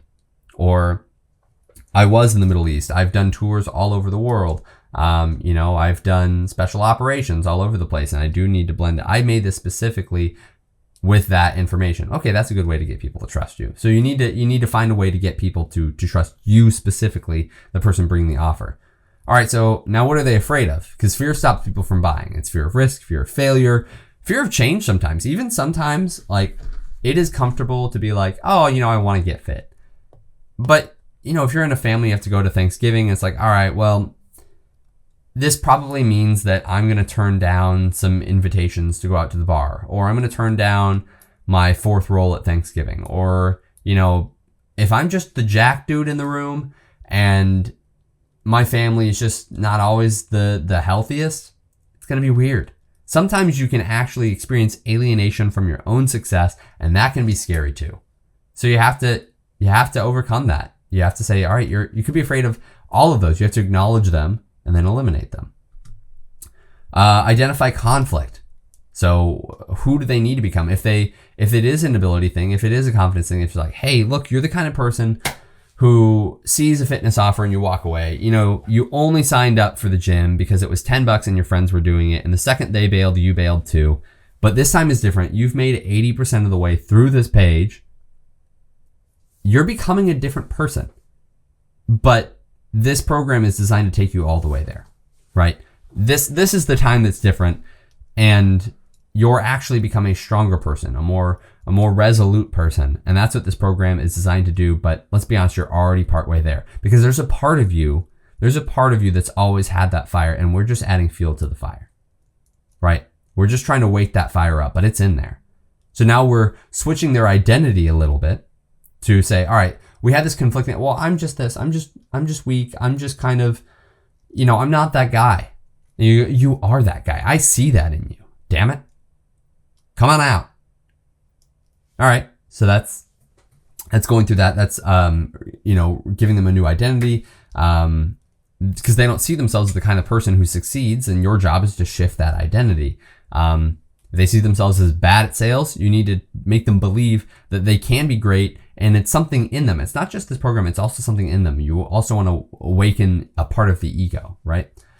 Confusion. How do I do this? Nothing kills sales faster than confusion. I've talked about that a bunch today. I'm looking at you, Austin Airport, because if those people don't know what to do next, they'll freeze. If there's 100,000 different options, there's 114 options on the Mexican food restaurant menu, they're going to get confused. It's going to take them a while to order. You're going to have less people going through your restaurant. It's going to bug things up. Your table turnover is going to be bad, right? So you can solve that. If they don't know what to do, they'll freeze. So you need to answer the key questions. How do I get started? How do I buy? How does this work? Because clarity equals action. And finally, the why now, the timing of it all. Why not last year? Why not next month? Why is now the time that you have to act? And that could be as easy as, let's be honest, you've made it this far. This is the closest you've gotten to 10 years to doing a sit-up. And I want you to recognize that. You'll never get this close again, realistically. It could be that, or you could say the sales going away, or, because of AI, now this is tailored to you. Every program in the past would have just been exactly what you would have gotten, and it can't follow you. But now it's better than ever. It's more tailored to you, exactly what you need based on what you like, what your body needs. A camera scans you to show that your spine's in a certain way. So in addition to today's strength training, we're also going to do a little mobility, and that'll help increase your squat in a month. We can do all those sorts of things. We can also identify your food and everything. That's good for why not last month. But now we're saying, like, why not next month? I don't know. How does AI help you do that? Because AI is always getting better, so it would be even better like next year, right? And it's like, well, no, because realistically, by pushing it, the next advancements aren't coming for a while. ChatGPT 5 just launched literally like 2 days ago, as of I'm recording this. like ChatGPT 5 just dropped, and probably not having something come out for a while. NVIDIA's probably, they've probably got the best chip they're going to have a little bit. And realistically, I'm not saying they won't come out with something better in a year or two. What I'm saying is that a year or two living like you're living right now is not enough. So sure, you could come back 3 years from now. I'll have a great, an even better program. I'll have raised the prices and AI will be even better. But that's 2 years of living better, of more health, of more energy, of your bones not hurting you all the time that you're going to miss out on. And you can't afford that. So that's how you do it. That's how you increase people's belief in themselves. And so you might be wondering, how does this actually work? How would I do this? So 14-Day Filmmaker has a great example. It's a solid product, and their messaging is kind of always like, get better video. And it's like, well, that's cool, but like, why now? And so they kind of struggle with that. You could say, we're having a sale right now. It's just like, oh, I'm going to teach you how to get this with your phone. It's like, I don't know, is now the best time to be an influencer on YouTube, or there's no better time to start a course? Or with AI, there's this, the people who make a course are going to be able to do it faster and easier than ever. And then it's going to be really hard because people are going to figure that out in 3 years from now. Or what is it? You have to give me a reason why I have to do it right now. And they almost never do in their ads. So if you're out there, if you're watching this for whatever reason, if you want me to help you write things, I also have video experience. I hope you can tell by my 3-point lighting setup. It's really a 2-pointer. But it's all good. I got a top light and a fill. It is what it is. So anyways, if you're a 14-day filmmaker out there and you want to make a better thing, hey, hit me up. I have some video experience. Hopefully you can tell. I've got my fill. No, my fill. I've got my top light and my key. No fill. So it's not a 3-point lighting setup. But anyways. But if you're watching it, maybe you've seen their ads, or maybe you're watching it. You're on the 14-day filmmaker team and you're like, oh, we could improve on that. Yeah, just add a little reason why now matters. And I think your conversion rates will bump a lot. And part of that is making people believe that not only is it a good time, but they can actually do it. So that's going back into your offer. There's something about your offer that is great. All right, now back to Jason Fladlien. It's so funny that I have this picture of him in a t-shirt, and yet he's got this killer suit on his picture. But anyways, how do you handle objections? And like I said, we'll go into this in practice a lot more on webinar day, but objections aren't the enemy. I think it's very easy to think that like, oh, the price is a concern. It's like they're buying signals. They're being critical. They're asking questions. And if someone's objecting, they're considering the offer and they just need some reassurance about what's going wrong, right? And so most marketers will screw this up. It's like you want to dismiss the objection or act like it doesn't exist. But again, that pitch of like, look, I know this is 5 times more expensive than the competition, but I looked into it. None of the people taking my competition's course ever get hired. So yeah, it's 5 times cheaper, but it's just $2,000 you're throwing away. Whereas this $10,000 actually means something. 60%, let's say 40%. I'm just some more realistic numbers. 40% of my grads are hired within 2 weeks. Another 70% of them are hired within 3 months, and their average salary is $110,000. And honestly, when I checked in on the other 20% who haven't gotten hired yet, it's because that they were actually just using this to not move into the industry, but to coordinate better with their coworkers or to get a promotion at work, so that they could oversee that department, but not necessarily run the day to day. So they're more of like a CEO over the department, over a COO, like those sorts of, you can answer that a little bit more artfully, but you can go through and kind of add some reasonings there, right? So don't do it that way. So here is how, that was a very deep example of how to do it, but let's talk about the 3 different ways that you can handle objections. The very first way is by acknowledging and softening it. So, you don't want to dismiss someone's concern. So if they say, I don't know, hypothetically, my first girlfriend turned into the moon, you say, that's rough, buddy. That's not acknowledging and softening, that's a bad one, hypothetically. And you say, oh man, that's real, man.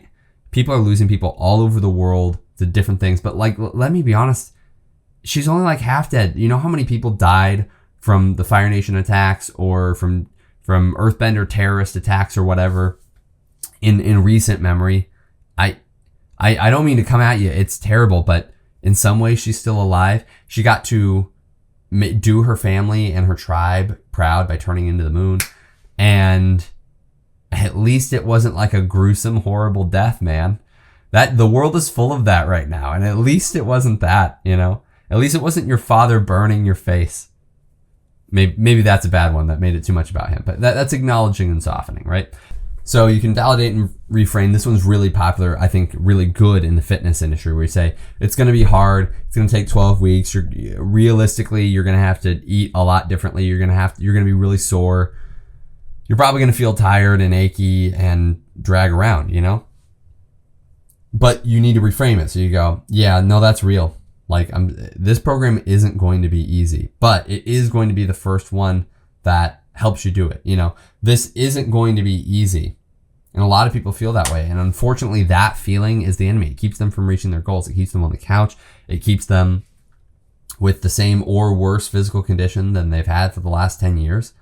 So you need to get past that, unfortunately. And that does two things. It makes them, both of those are doing a great thing, which is acknowledging them. You're not denying that it's a problem. I remember I was in my first college class ever, and we were doing like a debate thing in like a film class. It was weird, but college is about becoming a better person in its most ideal state, learning how to be a free person, so the liberal arts, and debate is an important key of that. And I just thought you obliterated someone on the facts. And I remember I came up with this great point. It was a killer point. And he goes, oh, that's real, but it's not as big of a deal as you think it is. And you're like, oh man, like you took all the wind out of my sails. And that's what you're doing with handling these objections. You can soften it. You can say, that's a real concern, but you'll only struggle with that at first. You will experience that, but it won't last forever. That's softened. You can soften the words themselves. So you could say, instead of saying, they're like, I'm petrified that I'm going to die a horrible death. That's about as vivid as it can get. So softening can also look like, like you might be having some fears about how long you're going to be around. Those are the same words, it's the same sentiment, but you softened the tone of it. That's another way to soften it. Even when you're restating their problem to them, you don't have to state it in the most panicked way to up their concerns. You can soften it a little bit. You can reframe it and say, you know what, that feeling actually is getting in the way of you. You're worried about death. You're worried about not being there for your family. But all that worrying is keeping you from being there with your family while you're there with your family. I don't even know what I'm selling right now. This is just, something to an older person that somehow, makes them healthier or something, probably. All right.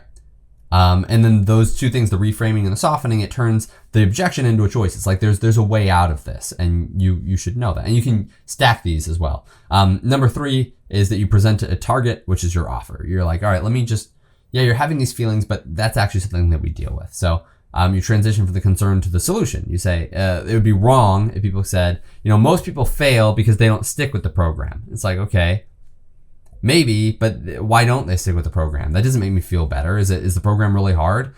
So you might say, but that's exactly why we built this program. So it gives you the tools, the system, the community to get past that bump, right? You haven't done this before. Instead of talking about all the people who dropped out, you're like, hopefully we went back to the drawing board. We figured out we offered them $50 to Starbucks every time that they left, just so we could figure out how to make it a little bit better. And that's why our product is so good today. We've done everything to help you get past those sticking points. We give you the tools, the system, the community. Okay, cool. And then you stack the benefits. You do the whole Godfather offer that they can't say no, and it removes the risk. You handle their objections, and you're good to go. So here's some examples. If you're trying to overcome a price objection, you might say like, this seems great, but I don't know if I could afford it. And you can acknowledge and soften it by saying, that's a real concern. Investing in something always feels like a risk. You could validate and reframe. You could say, a lot of people feel that way, but the truth is waiting doesn't make it any easier. The longer you wait, the more you miss out on the results that could be paying for this investment 10 times over. You can present a target and say, that's exactly why we offer installment plans, a guarantee or a bonus to offset the cost. We can pay for it in 2 different times or whatever, So you can start getting the results now without really stressing out about the price. All right. This structure works really well for like any objection. You can say, I don't have time. You can position your solution as a time saver. What if this doesn't work for me? There's guarantees, there's case studies and testimonials from people like them. I've tried something before like this and I failed, and you show them why this time is different. What is the new variable that makes this possible for them? And objections aren't stopping points. Like I was saying, these are opportunities to persuade. If you knock these points out, it goes from the thing keeping them in to the thing that's about to make them a super fan about what you do. If you handle them right, you'll turn skeptics into buyers and buyers into super fans, people who will tell their friends about it and get more people to come buy from you. So the best single book on webinars and on objection handling is One to Many. Hey, would you look at that? He will reference Sales Secrets, I think, by Zig Ziglar. Is that Ziggy's book? Ziggy! Jason probably references, it's been a hot minute.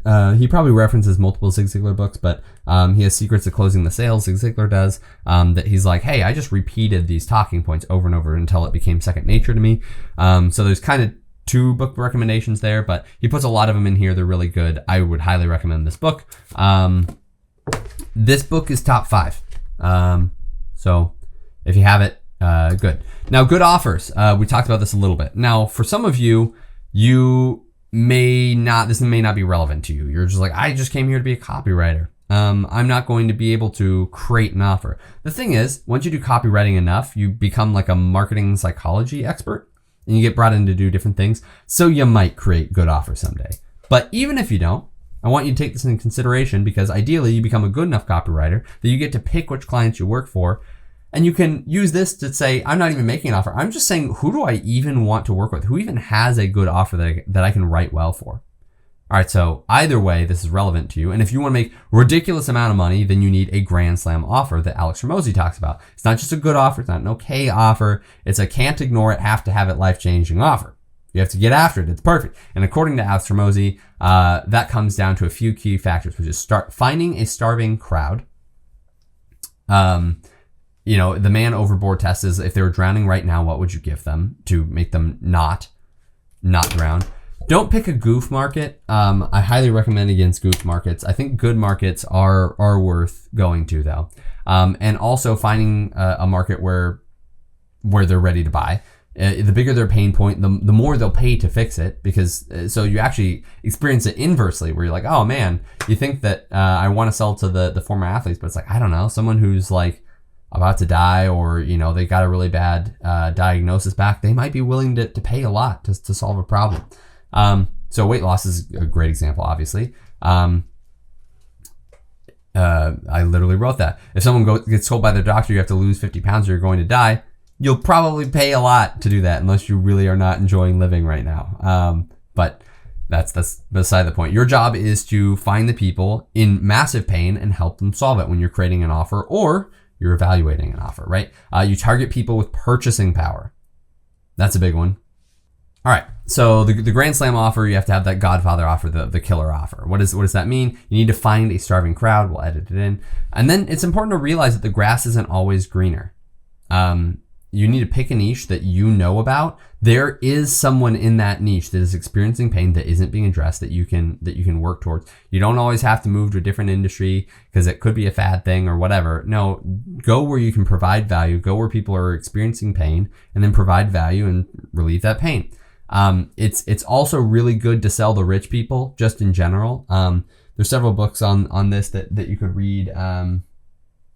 Man, he talks about it, just the importance of selling to rich people. Dan Kennedy has a thing. Oh, I have that on an audiobook, don't I? There's a book called The Luxury Strategy. Dan Kennedy has one on selling to the rich and powerful, or something like that. Sorry, I'm so used to having this on the shelf. Marketing the affluent. Okay, so basically it's just saying like hey, the world is moving into a more polarized direction. Like really, the middle class is disappearing, and people are either becoming poorer or they're actually moving up into like an upper middle class to upper class area. Realistically, if you're selling stuff, there's just more money to be spent in these upper areas. So it's a good strategy, like it or hate it. There's some policy differences that could probably solve that problem, but it is generally productive. If you're a merchant in a medieval town, you want to sell to the king, man. It is what it is. Selling to the peasants might be noble, but it doesn't make you a lot of money. It's better to sell to the king and just give some money to the peasants, man. It is what it is. All right. Reduce time and sacrifice. I was talking about this earlier as the value equation. So we talked about how to achieve their likelihood of success, how to make something that was a better outcome, really tap into those emotions and sell the dream a little bit and then make it seem more and more possible. But you can also reduce time and sacrifice. So you say, the pitch of Ozempic, for example, is you don't have to do 10,000 sit-ups and starve yourself. You're just going to be skinny and beautiful. It's like, oh man, that's a really good one. And it makes it really hard to sell courses. But, you could say, what was the one that was really popular? It's like a 60-minute fitness program, and people just did it in front of the TV and stuff. It's like just basically like for 1 hour a day, you're going to have to sweat like crazy, but it's only 6 weeks. And you have to do it every day for 6 weeks, but you only have to do this for 6 weeks and you'll be in so much better health. You're like, okay, but it's better than the next 6 months, which is typically what a program would tell you. And so you could do it that way. Or you could do it, a totally different way. You say, I'm not going to make you starve yourself and hurt yourself to the bone by making you do everything in just 6 weeks. We're going to do it the right way, and it's going to take a while, but you're still going to enjoy the foods that you like. You're still going to, do what you can handle plus like 3 or 4%, but you're never going to be dying. And you're at the end of the year, you're going to see really good results. It can be hard. That's why the best pitch in the health and fitness area is often Ozempic and steroids and all that kind of stuff. Cause it's like, oh crap, the time and sacrifice is so good there. But anyways, next one. Perception is reality. You need to convince them of 1 through 5 that it's a real thing. That's increasing their likelihood of achievement. It's like those things have to be real, that you're actually solving their problem, that you're in the right place, that it's an expensive bargain and that it's actually going to be achievable and they won't have to spend a lot of time, that you're the right person for the job. You need to list all of their problems as objections and then actually solve them. Write them as features and benefits of your product as you're creating it. Or if you're researching a company you might want to take on as a client, write down all of their customers' objections and say, have they actually solved this? Because if they haven't, they either need the help or you should go find a different client. You make them beg for it by adding scarcity. You can break into bonuses. It's like, hey, this one thing that you're selling solves the main problem, but often each one of your bonuses handles problems too. And sometimes the bonuses are actually more important than the product itself. And so like with the example I did earlier with the $10,000 coaching program, you're like, hey, you're getting this coaching program, but what's more, you get a week in person after you've gone through the program, after you've kind of done all the steps, you put things together. I'm going to review it and we're going to work through it together. I'm going to be literally over your shoulder with a pencil. We're going to cross things out. We're going to rewrite it until it's right. And then you're going to go to market, but you're going to I've launched millions and millions and millions of dollars worth of businesses. I'm going to show you exactly what you need to do. And you're going to get personalized attention from me for a whole week. Okay. That's a dang good pitch, right? So now the bonuses is actually the biggest part of your offer because of how good that bonus was, right? And then creative guarantees, you don't just say like a 30-day money back guarantee. You say stuff like the gargantuan gains guarantee, right? It's just something funny. It's like, dude, if you don't pack on 10 or 15 pounds of muscle during this program, I'll give you your money back. It is what it is. Okay, cool. Do a creative name that really hints at the benefit and you're good to go. All right. And because of that, Alex Hormozi is kind of the dude. If you're in marketing, you've probably heard of Alex Hormozi, and he's kind of cool because he's a student of Dan Kennedy. He is probably the youngest person that you'll see on this list who's just like, he's very, very much in this intellectual heritage of, same with Jason. Jason's on the younger side, but Alex Hormozi is obviously way better known. He's in the same intellectual heritage of the Chicago School of Marketing thought, the direct response stuff, that kind of grew up with like Sears catalog and stuff like that, but sold things as expensive as Rolls Royces and as nice and luxurious as Rolls Royces. So it's worth considering that this is a powerful strategy, man. And Alex Hormozi is applying it most to the modern technology, the modern audience, and talking about it with his books, $100 million offers, $100 million leads, and whatever the heck his green book is that he keeps advertising and won't tell me what's inside of it. I'm sure that's the curiosity point, but I don't really make a habit of buying books until I know what's in the book. But all of his other ones have been really good, particularly $100 million offers. This is like the second book I would recommend after Dan Kennedy's. It's so good. When you get on like a full marketing team, if you're the solo marketer, it is what it is. But when you get on a full marketing team, no one knows how to do this. Anyone. And it's like, guys, it's one book. It's one book that's like 200 pages long, and they'll treat me like I am like incredible for knowing this. And it's like, it's just one book, man. Just go get the book and you'll know the same things that I do. But it's very rare. It's very valuable. Go read this book. Go read this in the Dan Kennedy book at the very least, and you'll have done very, very well. All right. I read this book once a year. I have it on an audiobook. I'm just like, oh shoot, I have to create a new offer. What was that thing? And I go through it and it's all good. It's also like a nice little workbook for creating an awesome offer. So if you're serious about learning how to craft offers, if you want to be someone who graduates out of copywriting and just becomes like this godsend of a marketing consultant, the way that Hormozi is, the way that Dan Kennedy is, that's huge. You should do that. Read this book, read all of them, but really focus on the Dan Kennedy and the Hormozi book. So the Godfather offer. This is one of the most famous lines in all of movie history, one of the most famous movies in all of movie history. And in marketing, it's exactly what you want to do. You make me an offer so good. Make him an offer he can't refuse. You know, that's the thing. That's the Godfather offer. An offer he can't refuse. There's just one little detail there, is that the perfect offer can't be too good. Too good is suspicious. And that's just worth considering there. So if it feels too good, here's how you can do it to make it a little bit more realistic. It's probably too easy. It's too cheap. It's too generous, and people don't trust it. Weirdly enough, they assume that there's a catch. So the key to making a Godfather offer is feel like it's an obvious yes while still making sense. And how do you do that? You do that because there has to be a justification of the value. If you're like, there's no way it's this cheap, then you have to say, increase your prices. Or if you're Alex Hormozi, he has a cool one in his books. He's like, I know I put all this crazy information in here, but my goal is like, if you're reading this book, you're not even at consultant level yet. Like, I'm not going to come in and work with you yet. I'm definitely not going to invest in your company. But my hope is, 100,000 people will read this book. 1,000 people will actually start companies. 100 people will start companies that are worth maybe me doing in like a mastermind or something and talking to you about. And then out of those 100 people, maybe like 5 or 10 of them are actually worth investing in with this company, acquisition.com.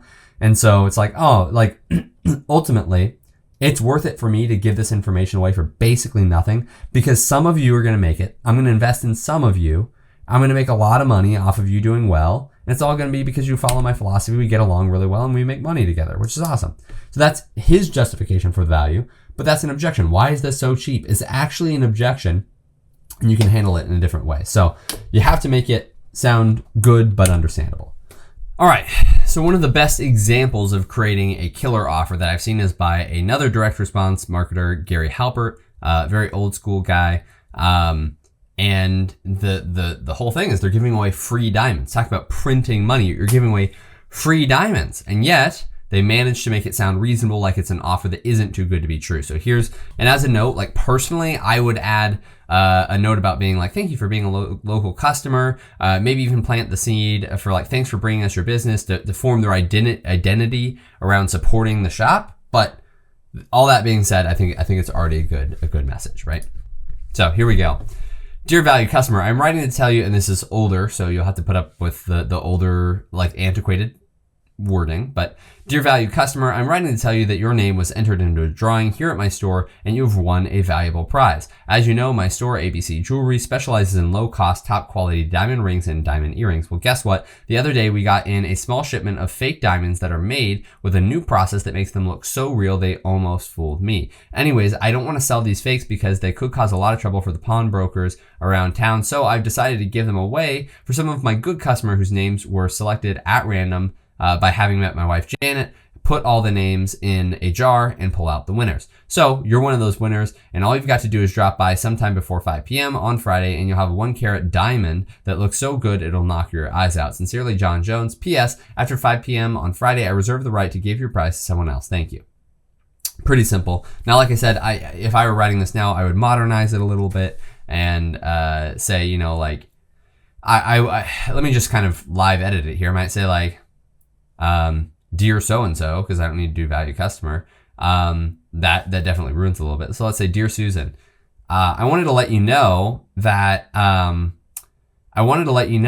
your name, I wanted to let you know that your name came up. You and my wife were talking, and she just wanted,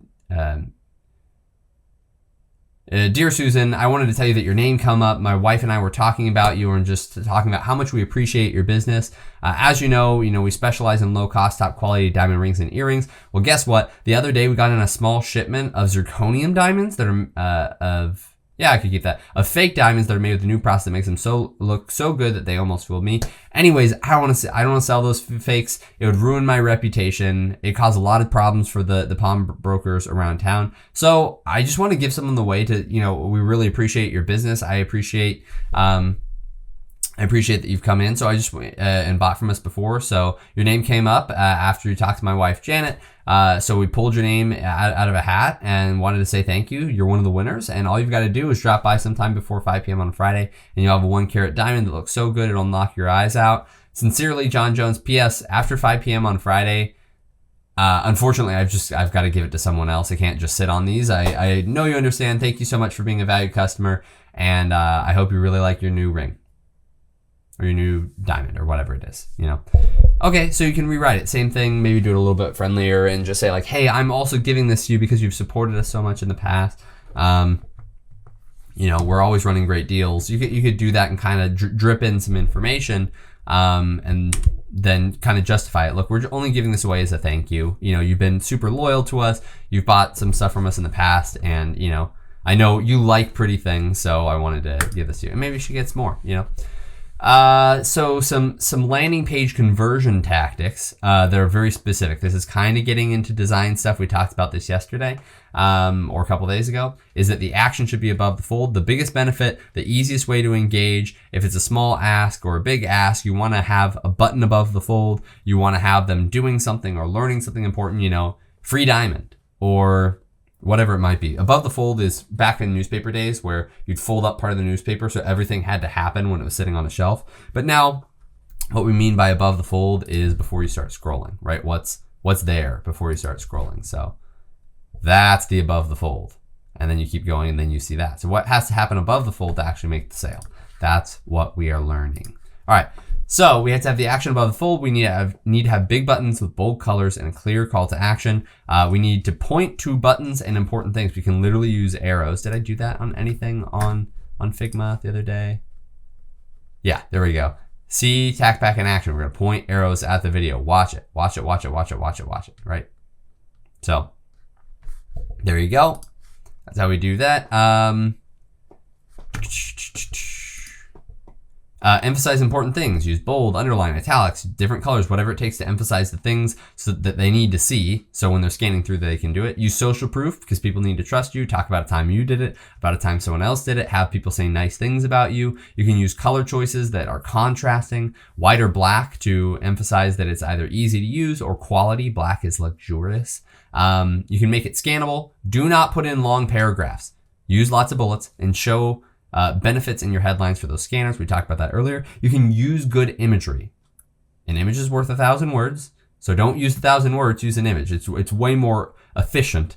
Don't use 1,000 photos, but use a well-placed image that shows benefits, the features, it points to the next steps. Action shots are better. If you show someone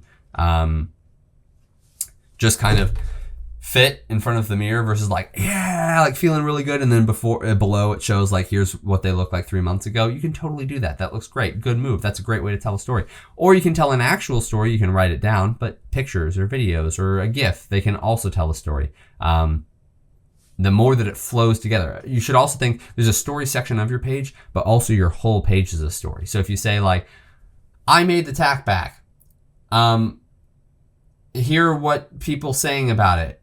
Other things had these problems and I was dissatisfied about it. So then I did these things, and that's why I have bonus 1, 2, and 3.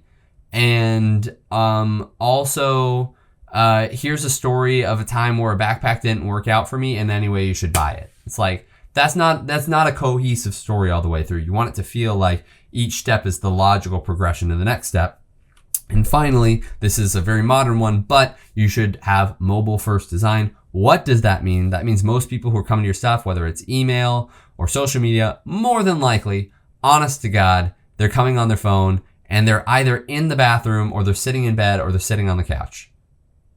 Realistically, that's where all of your traffic is. So like 90% of it. And maybe you're selling the professional services and you're kind of expecting to see people on desktop, but just because you're building it on desktop does not mean your customers experiencing it on desktop. So you got to focus on mobile. It is what it is. It should be your key thing. So how do you artfully add sales pressure? I'll talk about that in a minute once I have coffee because I'm losing my voice. Okay, so here's how you add sales pressure. We talked about it a little bit earlier, but these are just kind of the 4 big categories. Intimidation, time is running out. You'll never see this deal again. The time to take action is now, or you never will. That's intimidation. Demonstrated ROI. You say the average person who invests in this program makes 10 times that back. The average student loses 50 pounds. Everything has a dollar value. If it feels like your dollars in or benefits, or your dollars in versus your dollars out or benefits out is incongruous in a good way, that you're actually getting more out than you're putting in, then you'll make a sale. Ego appeals. Most people don't make it this far. They give up and they give up on their dreams, but you're not like that. You're different. You're starting your change now. It actually starts way before. And I see if you made it this far, you've got some fire in the belly, you know, that's cool. And a strong guarantee, this will work for you or your money back. This will work or I'll shut my whole business down. You know, you could be super dramatic about it.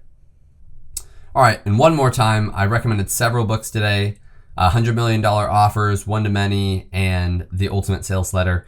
The Ultimate Sales Letter is the #1 book I recommend in the whole program. Number 2 is $100 Million Offers. So you've got some buy-in to do today. If you're going to buy any books, those are the 2. And then there's a lot of other books that are really good. If you're serious about growing, you should get them. But best single book on landing pages and on copywriting in general is just The Ultimate Sales Letter. Go do it. But not all of your landing pages are going to look like that. I talked about that earlier today. You've got things that's like, all right, maybe not my industry. It's going to be a little weird. People are used to the Shopify look and feel. Maybe they've been burned by direct response fitness offers in the past. And it's like, okay, well, looking like that is actually going to hurt me with my audience, right? So these landing pages, they're filled with the stuff that works. But what if you have to slightly restructure it to appeal to your audience or work within your niche or something like that? Or maybe you just have a boss or client who insists it looks a certain way. That's going to get its own episode tomorrow, because this stuff that we're talking about today is what actually works. And a lot of those other things really don't convert that well. But again, there can be reasons where you need to force all of the good stuff from direct response into those other formats. And we'll talk about that tomorrow. For today, let's talk about conventional landing pages. Is this the insane one? I think this is the insane one. Where it was literally, it's technically a sales letter. It is so long, and we're not going to be able to go through it in depth. I guess I can just share this. It is how to become a funnel builder. Dude, look at this. It is 93 pages. Look how dense that sucker is. Look at it. Oh my God. And you get to the end, there's 30-day guarantee. Starts at just $10,000. So it's a $10,000 program. Like I said earlier, if you're selling something big, you've got to put some value behind it. You're going to have to say, technically it's worth $38,000. Here are all the things you're getting in addition to that. It's $5,000 worth of this, $15K worth of this. It's $2,000 worth of this. All right, so you get the point. You build up the value and say, wow, it's got to be that high, but it starts at just this, or you can break it out into multiple payments. You can get started now. That's insane. That's insane. I guess that's linked. They have a picture that's linked there. Yeah, and I can click through. Okay. Holy schnot, dude. And it's just so weird. It's just something I haven't seen before, where it's like, it's crazy. It's a book. You gave me a book that's all designed to make me buy. All right, so we start off, what's the pitch here? Discover the perfect career as a work-from-home funnel builder that lets you earn an income and build your personal empire at the same time. That's the pitch. Okay. Immediately, we're objection busting. Note this actually works better and pays more during a recession in times of inflation. So you say, oh man, this is the big issue I'd have. And they're like, no, it's all good. All right. I need funnel builders ASAP. So now you're familiar with Russell Brunson and you're like, okay, he needs it. All right. Dear funnel builder, I have so many people coming to ClickFunnels every day. Most of them don't want to learn how to build a funnel. They just want a funnel. That's where you come in. Okay, this person has actually probably seen that. They're like, oh, I'm interested in this, but maybe I don't want to make a page. Maybe they've even experienced that. And like, here's a different way to make money. This is not a job. You can go get a job now. You can become a freelancer. You can work in an agency. You can start your own agency. So this can become your career if you master the skill set, how to build a funnel, right? A website versus funnels. Remember, I said you click around, you do all this crazy stuff, you come through, and you eventually come out at the end. And a funnel is like you go through one page, you go through another, you go through another. Maybe you're in an email and you have to be nurtured for a bit, but it's kind of like an intentional journey that everyone's going to walk along, right? So we're even starting at like, what is a funnel? Didn't I just see that? What is a funnel? Here's what a funnel is. On average, this many people sign up every day, so we're increasing perceived likelihood of achievement. Here are all these people who are looking for a funnel every day. And then I'm going to send a picture of all of our quick stats here, right? That's 12,761 people per week. That's 54,690 people every month who want a funnel. And that's what I'm here for. All they want is a funnel. And who will do that for me? See how they're using formatting to show, okay, that's important, is there are a lot of people coming in. We really emphasize how big that number is. We bold it out. All they want is a funnel. If I'm reading through this, kind of scanning through, there's 2,000 people. All they want is a funnel. Maybe I see that. Who can build it? Discover the perfect career, work from home that lets you earn income and build a personal empire at the same time. Okay. It's all in ClickFunnels 2.0. If you were part of this, you're part of an early adopter. When I discovered funnels, so now we're going into my story. You're just one funnel away. There is a funnel building back door. It just keeps going. It just keeps going. Very well written. I have read through this whole thing. I'm not going to do it, right? So then we're going into one of the favorite stories is of this guy who decided to instead of looking for gold. Again, we're using a story to illustrate this. Everyone's going for gold. I want to be the person providing the tools. So we went ahead and got mining tools and everything and said, hey, I made a ton of money. And that's similar to ClickFunnels. It's like everyone wants to make money online. You're giving them the one tool that everyone needs to make money online, which is a funnel. You want to be a shovel seller. You want to sell landing pages, right? One of the biggest wealth transfers of all time, the skill of building a funnel, the skill of becoming a funnel builder, a rainmaker. All right. How far in are we? 15 pages. I think we're probably good there. I again, just the depth of that, I think that could be really valuable for you to go through personally and read through it. I'll provide it in the link, but it is just too long for us to go into today. But you see how it kind of goes through different stuff. Let me power scroll through. Which one are you? Are you one of these applications? I can't afford that, so we're objection busting. And you say the rich, it's just, how could I afford that? So you're saying, okay, now you can pay for, right? That's really cool. Okay. Now we're revealing some of the benefits, I think. No, we're talking about his identity. He's written all of these things. It's super valuable. I've taught all these different things before. I understand what it takes to make a good funnel. I'm teaching all these people. Grant Cardone, we did that for a book funnel. The Bulletproof Cookbook. So these are all different funnels we've made that work really well. A free funnel workshop. Or you could master the free challenge funnel. All these different types of funnels that you can do. Secret number 2, how to get paid twice. So now we're revealing all this and we're saying after you buy, you're going to get them to buy again, I guess. Right? The Rainmaker, the proposal. All right, so here we go. There's going to be more stuff. We're getting more money. Keep going. Just example after example after example after example. This is increasing the likelihood of achievement because I'm getting all of these details, right? Okay, here are these sales letters that people have written. That I hired someone to write for me. 20,000, 20,000, 15K, 15K, 15K, 15K. These are long copy, right? I literally paid this much for them. They're worth that much. Now we're saying you're paying $10,000, but even a single job could get you $20,000, $20,000, $15,000, right? Those are good ones. All right, 6 ways to get clients fast. All right, so that's more objection busting. Here's how to do it, blah, blah, blah. The funnel builder marketplace. Here's where you can find more people who are looking for it. Here's what we covered. We covered all these kinds of things. How to write yourself a swimming pool. the cheat code to launch your new career fast, how to get paid twice, get paid to funnel hack, and then paid again to build the funnel, and how to tap into the unlimited stream of people who are begging for you to build it. Now we're going into some of the bonuses.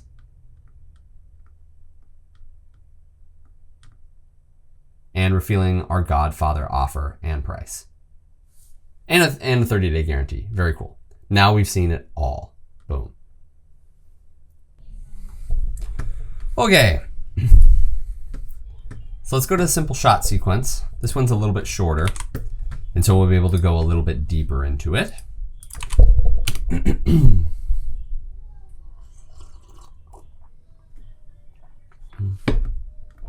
Oh, it's also super long.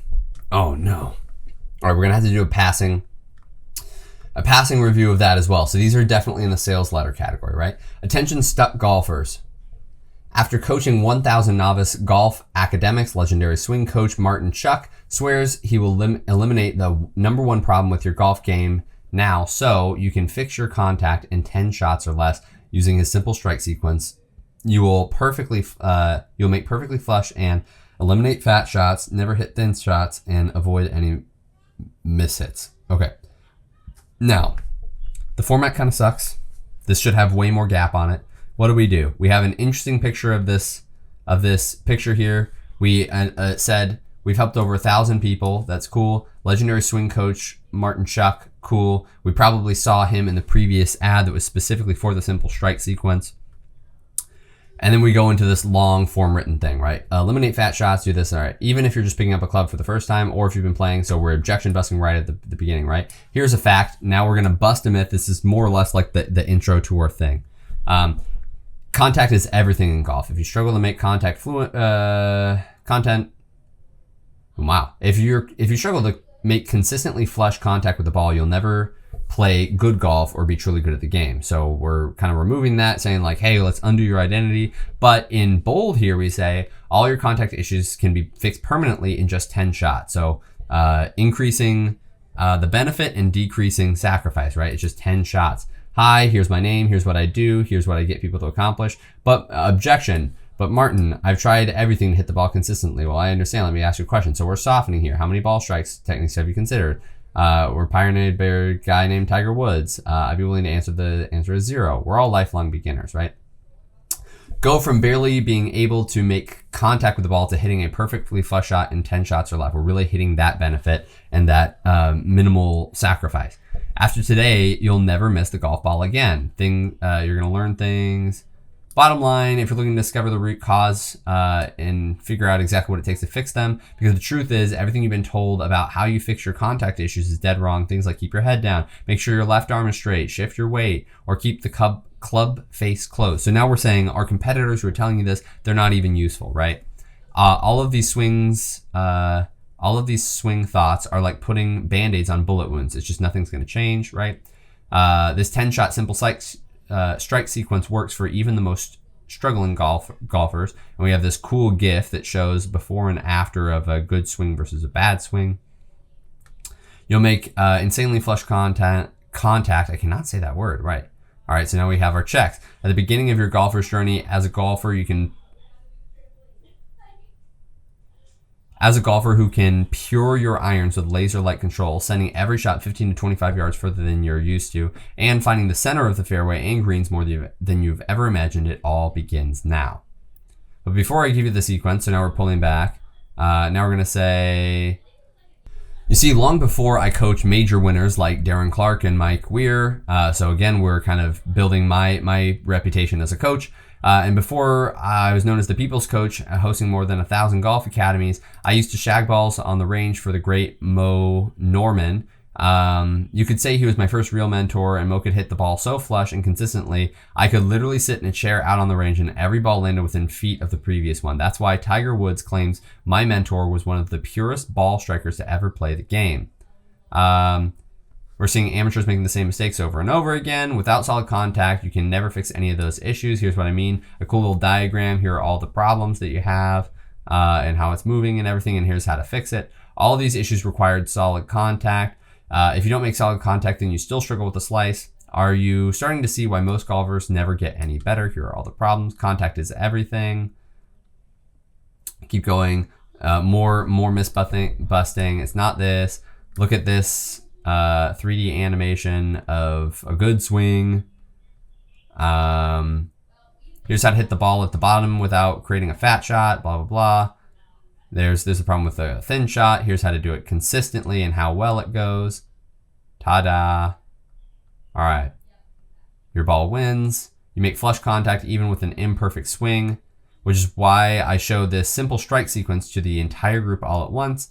This guy's been playing for 20 years, and then after 2 minutes of using the simple sequence, he flushed 5 shots in a row. I mean, look at the divot pattern. Cool, that's a cool demonstration, right? That's pure ball striking if I've ever seen it. So good use of GIFs here. When we talked about design in the past, like how powerful an image can be, I don't know. Oh, good, these videos just didn't load yet. Well, that was a mistake. Wow. So throughout, we've had all these videos that should have been popping up showing him coaching people, showing people how to do it, getting little quotes from people, good thumbnails there where you can press play if you want to, but you don't have to. And then we're getting down to that video down there where we have some more people saying, just doing testimonials. So we're doing video testimonials without lots of people, because if we have run 1,000 academies, we should have a lot of people who are happy, right?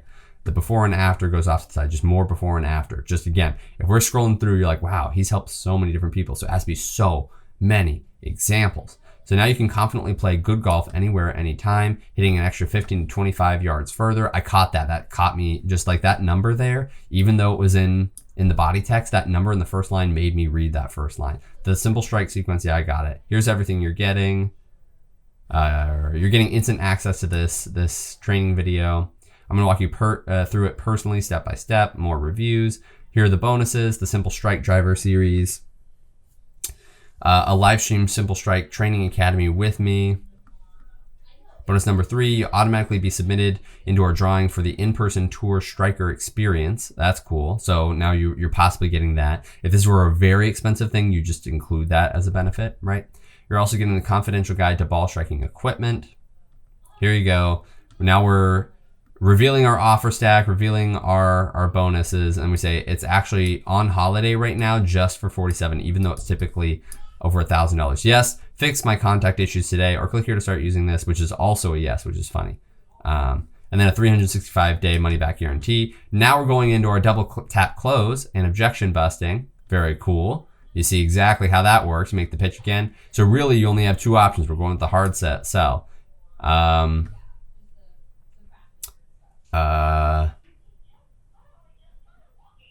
That brings me to the second option, which really makes the most sense. You can become a member, right? All of these problems, more problems, you're solving them. Click the button below to get instant access, because I've already done all the hard work for you. One more offer stack reveal. There you can go, you can buy. Whew, that was a double tap close if I ever saw one, but it works, right? 14-day filmmaker, which I talked about a little bit earlier. The big thing I was saying is they don't always do the urgency right. So that is a killer start to a video, right? Man, look at that. You get it immediately what it is. Wipe. Oh man, look how much better that is. Wow. All right. Now we see the problem immediately, that there's the cost. That is just a killer use of, it feels like a GIF, but it is actually a video if you want to dive in. But the GIF does work without you there, right? So you can learn professional content creation in just 14 days. 14-day filmmakers for anyone who wants to produce cinematic or emotional videos without wasting months trying to figure it out all on your own. Back to school sale. Right now, you can get a 14-day filmmaker, 3 additional courses, and bonus editing templates for a one-time payment of $48. That's 93% off. Start date 14-day filmmaker. So above the fold, we've got a good pitch here, right?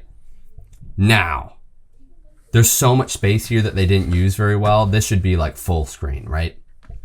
And when you compare this to full-time filmmaker, it's just like it's a way better page. It is what? What did you do? Whoa, they've really done up their page. Wow. Okay, can I go to the old one? Will you let me go to? Oh my God. I can't go to a previous version of this? Can I just go to fulltimefilmmaker.com? Wow, guys. They probably have a redirect, so I probably can't. Man, I think I got to go to their page earlier in this course.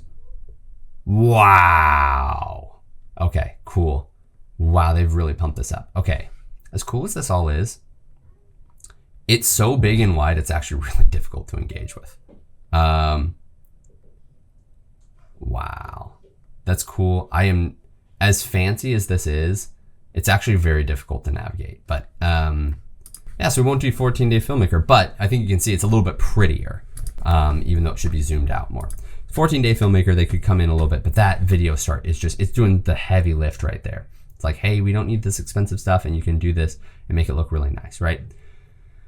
Just work on the spacing a bit. Okay, I'm taking this course. It's worth 10 times what they're charging for it. That's a good one. I am enrolled in 3 other courses. Thank you for walking us step by step through this. I've learned more in your classes in 14 days than in 2 years of college. No wasted words, just valuable and essential information taught by in a very understandable manner. We're going to go through what we learn in different days. A nice thing here is that they add these little stripes here. So as you're scrolling through, it feels different and not like it's just one massive line of everything.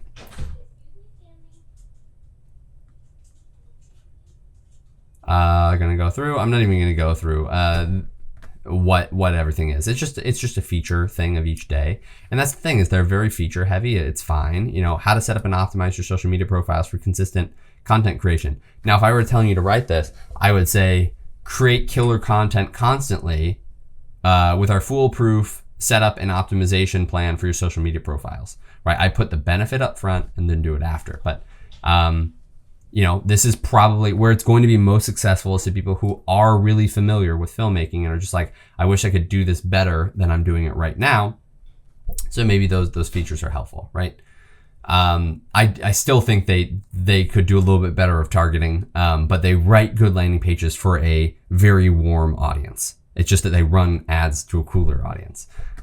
So what's included in the Filmmaker course? It's fast, it's simple, it's easy to follow. Cool. Those are huge benefits. We just saw them there off to the side, and then we have examples of how simple it is off to the side. Wow. Ooh, ah.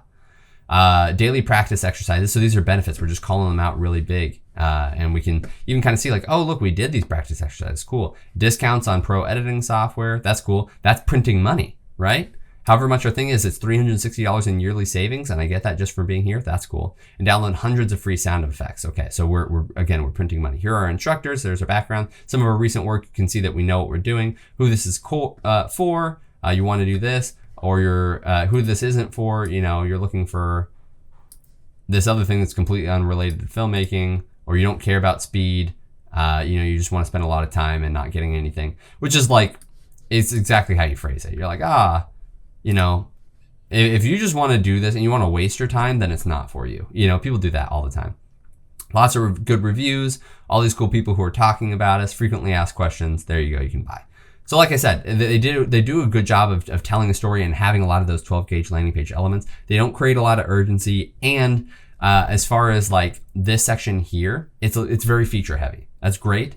And in some ways, they're doing a killer job in terms of like, these graphics are doing such killer work where you're like, oh, that's what I get. I don't just compensate. Oh, that's the benefit, is the picture is doing such a heavy lift. Then we have the features off here to the left. I would just suggest doing benefit first copy. Just kind of switching stuff around.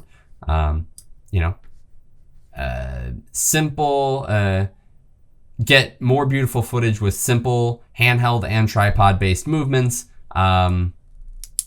to make your shots more interesting. I don't know. Or just make your shots more interesting with this, you know? So put your things up front for the benefits. But other than that, it's pretty good. Pretty good. A lot of things to really, really like about that. V-Shred, also one of the top spenders on YouTube. I don't know if he still is, but he certainly was. And you can tell these are not heavily designed landing pages. These are pages where we are really leaning on the words to do the selling. So finally, a complete step-by-step blueprint for building a lean and muscular body while shredding fat. Everything is completely taken care of for you. Just lift what we tell you to lift, eat what we tell you to eat, and get results fast. Okay, so what did we do? We increased perceived likelihood of achievement and put down, we just said fast, but we did say it's less time and less, maybe not less sacrifice, but less time for sure. So this is definitely an older one. You can see that is not the Vince we're seeing on camera today. But, you know, kind of cool to see where it came from and where it really worked, you know. this format, this long sales letter thing worked when people had less competition. And so it can still happen where this is really successful. I've shown you a couple of examples today of modern people who are using this, but you can tell that this page is a little bit longer maybe than the 14-day filmmaker course. And at the very least, there's more opportunities to click through when you're like, okay, I've seen enough, I want to buy. They give you that opportunity. So, but let's go through it. Let's look through. All right, so we saw results here. Wow, that's a good one. Why should you listen to me? Literally says it out loud. My name is Vince. I did all the school things. I've helped thousands of people. Getting the body you want can be confusing and frustrating. I should know. Here's my story. I struggled. I went from this skinny guy to this ripped guy. Do these frustrations sound familiar? Here's all the problems. I get it. That's why I built Ripped in 90 days. Those things are never going to hold you back again. So now you're getting the benefit in a short amount of time, guaranteed results, or 100% money back guarantee. Why most dieting and training programs you've tried in the past have failed. So now we're objection busting. What you can expect, why this one's different. It's a 12-week lifting program. We say it's fast 45-minute workout. So again, we're objection busting. We're handling it. The new diet formula, more things that work, and you can save money with it. It's diet flexing. You don't have to be a robot. You can still enjoy your life and have be a normal person. Supplement truth. Does it really work? Here's all the reviews. Here are the testimonials. Here are the pictures. Here's what people are saying. Here's what you get. All this stuff. It's our value stack. We're revealing our value stack, and now we're doing our Godfather offer here. Here's the bottom line. Our guarantee. It's not for everyone. Yes, I want to be ripped. Again, I'm this guy. I'm able to do this at 5 to 7%, but I still like live my life. So are you ready to get in the best shape of your life? Here's all the stuff you get. Are you next? There's the whole value stack and the guarantee at the bottom. So you can see how similar these all are. 7-Day Spanish. This is from a guy named Rocky Eula. I think I've talked about him before. And Rocky is a cool guy. He had a basketball training thing where he was teaching on YouTube, and then you could get his drills and stuff on a course. Due to some reasons, he's no longer with that, even though he was the face of the company. And now he runs a Spanish speaking thing. So he's built 2 really, really popular YouTube videos. He's not even driving ads typically to these, or at least he runs ads to people who've seen his short stuff on YouTube. So people have seen his face, and then we're like, all right, let's go after him. So here's his landing page. A little bit shorter than some of the ones we've seen in the past. This is getting a little bit more modern while still having some of that old stuff in it, right? So discover the easiest, fastest, most fun and effective way to learn Spanish. So we got a lot of things there all on that value equation. It's easy, it's fast, it's fun, it's effective.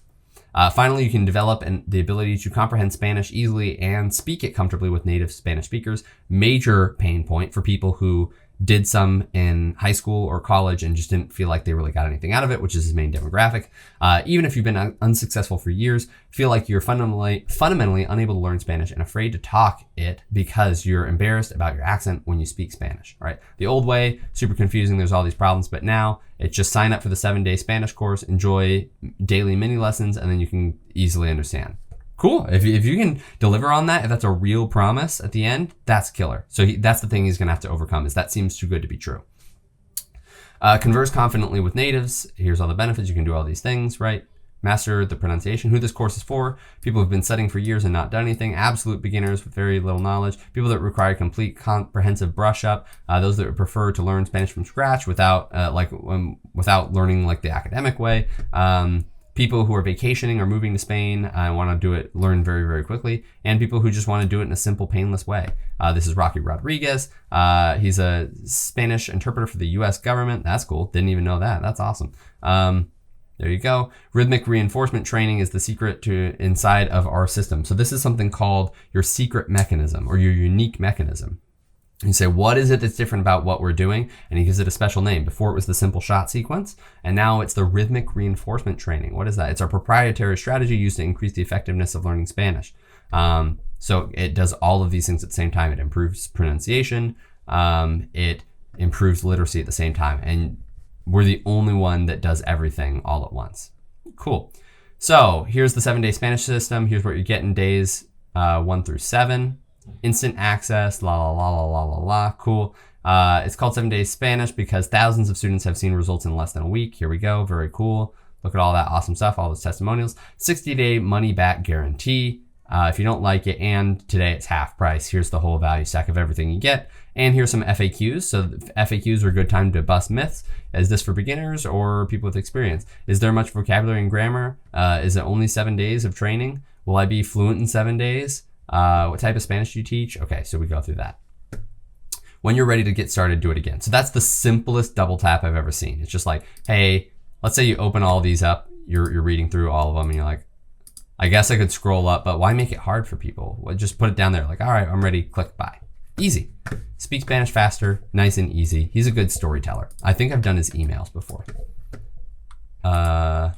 67 steps from Ty Lopez. Now this is one that I will review in our webinar episode. But if you ever saw the Here in My Garage ads, this is what you get sent to, right? This is afterwards. He's gonna do this. All right, I'm gonna get presentation here. I love that this is still up. This is so cool. This was the reason why people had to install ad blockers, because they saw Here in My Garage so many times that it got put on South Park, and it's so cool. But again, he ran like millions and millions of dollars to this, and 67 steps. It was $67 to join, and then he had some really high tier upsells on the back half. You can say, what is my biggest frustration? So I can come in here, and feels like a squeeze page, right? I'm just putting in my name, my email, my phone number. So this is for people who are just kind of bounce in and bounce out. They're gonna put in this information and they're gonna realize they're being sold to, right? But at least then I can follow up. I've captured their information. Now I keep going, I go social proof. Here are all of our members and counting. Look, I was on TED Talks. Here's all of my stuff. I know what I'm talking about. That's revealing our credentials and backstory, right? Everyone wants the good life, but not everyone knows how to get there. Click here to claim your spot. Invest in your own brain, double down on your mind. The 67 steps give you instant access to the following things. Read what the other people are saying. Money back guarantee. Download the ideas from the greatest minds. So you see how short that is compared to some of our other ones. It doesn't have a lot. And why doesn't it have a lot? Because it really leans on this webinar video. Give you 3 tips. See how long it is, which is a tactic that there's no videos in, that there's no time bar on there.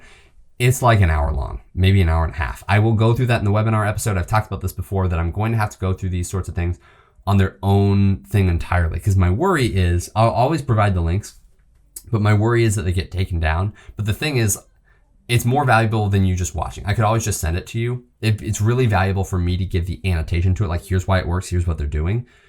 But it could get taken down, in which case I want the actual training with the link for you to watch yourself to be there. So yeah, go check it out on the webinar episode. Hopefully it's there. If not, what I'll do is I'll put some of my notes about like timestamps and my comments on it, and so you can kind of get that experience.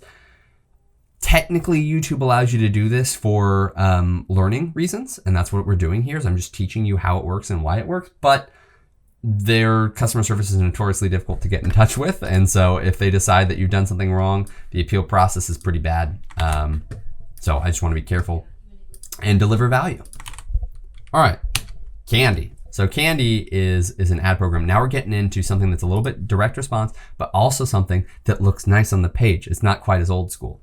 I wish that I felt the same way about the full-time filmmaker course, because that was super, super designy, and to the point where it's difficult to see. There wasn't a lot of negative space. Negative space, which is this area here, it makes you feel good about it. Like it's like, ooh, it's easy. When it's crowded like that other screen, it technically looked fancy and beautiful and everything, but I was overwhelmed by it and didn't want to sign up because it was so much going on. All right, so ads knowledge that generated $400 million by a CMO with $120 in ad spend and experience across 20 niches. So what did we do? We did our credentials and backstories there, and we did our big headline up front. What's the main benefit? And then you can get access. Now, I think it's just a free sign up. Is it? Or does it cost? Okay, it's a low ticket value thing. All right, so we're gonna show you the value stack here right off the bat, and all these people who talked about it or something. I don't even know. Or people they did ads for, probably. Here's the problem, right? What did we do? We started with the problem. $80,000 a year, that's how much the average brand is using by testing bad creatives. Okay, cool. So again, that's number 2 on the 12 gauge landing page. We're gonna go in, we're gonna do our big hook, and then we're gonna say, what's the problem? What's the problem? And then we're gonna provide the solution. Let's see if they do the exact order there. Because if you wanna scale this size business, you need to find quick winners. Winner ads with less guesswork and bigger profit. So here's the problems with other things, and here's our benefit. And you can blow up your e-commerce sales fast by creating ads the regular way or the playbook way. And we just show like, hey, not very good CPMs. It's kind of expensive to reach 1,000 people. Oh, look, our CPMs are super low. Copywriting the regular way, the playbook way. So just visually, you're like, it's not very heavy on the copy, right? You can go through and you can say, oh, they've got some kind of long form copy sections, but mostly they're just using some visuals to really tell that story, which I think is ideal. So this has some good parts of DR in it, but it's not quite as overwhelming long form. I have to read everything. It's good for scanning, which is more and more relevant as people don't want to take the time to read stuff. So the only question is, do you have enough stock? Once you apply these tricks, there's no going back. The sales start to flow fast, right? So we're actually stating the benefit as a problem. And so it's like, oh man, you're going to have too many sales. What do you even do with it? So now we're revealing our offer stack. Here it is, normally at $320, but now at $67. Here's everything you're getting: the 70 plus video and static ads, 100 best performing ad examples, the ad manager setup secrets, and the 500 tested plug and play hooks. Unlock our creative things. And then we're going to show 14-day money back guarantee. You save this much money, very cool. Plus there's a bonus, the winner ad library that has generated all this stuff. Inside you'll find this stuff. So we already had the opportunity to buy. This is an in disguise double tap close. We've already done everything. We've told the story. We've handled their objections. We've revealed their offer. Now we're going, hey, here are the even more benefits. We've called them out even more. Boom, boom, boom, boom, boom, boom, boom. 100 of the best performing ad examples. And what did we choose up here with our headlines? Every time it's a number and then a benefit. It's kind of on the featurey side, but it's to an audience that's going to be like, what I want is a good ad template, right? And then below it actually shows $1 million template included, right? Very cool. So go through ad account setup. I would go easy or simple or something. Over 500 high performance hooks or whatever. Like I'd add in some benefits in there. Copy working frameworks, crazy case studies. I do like the mind blow one. That's pretty good.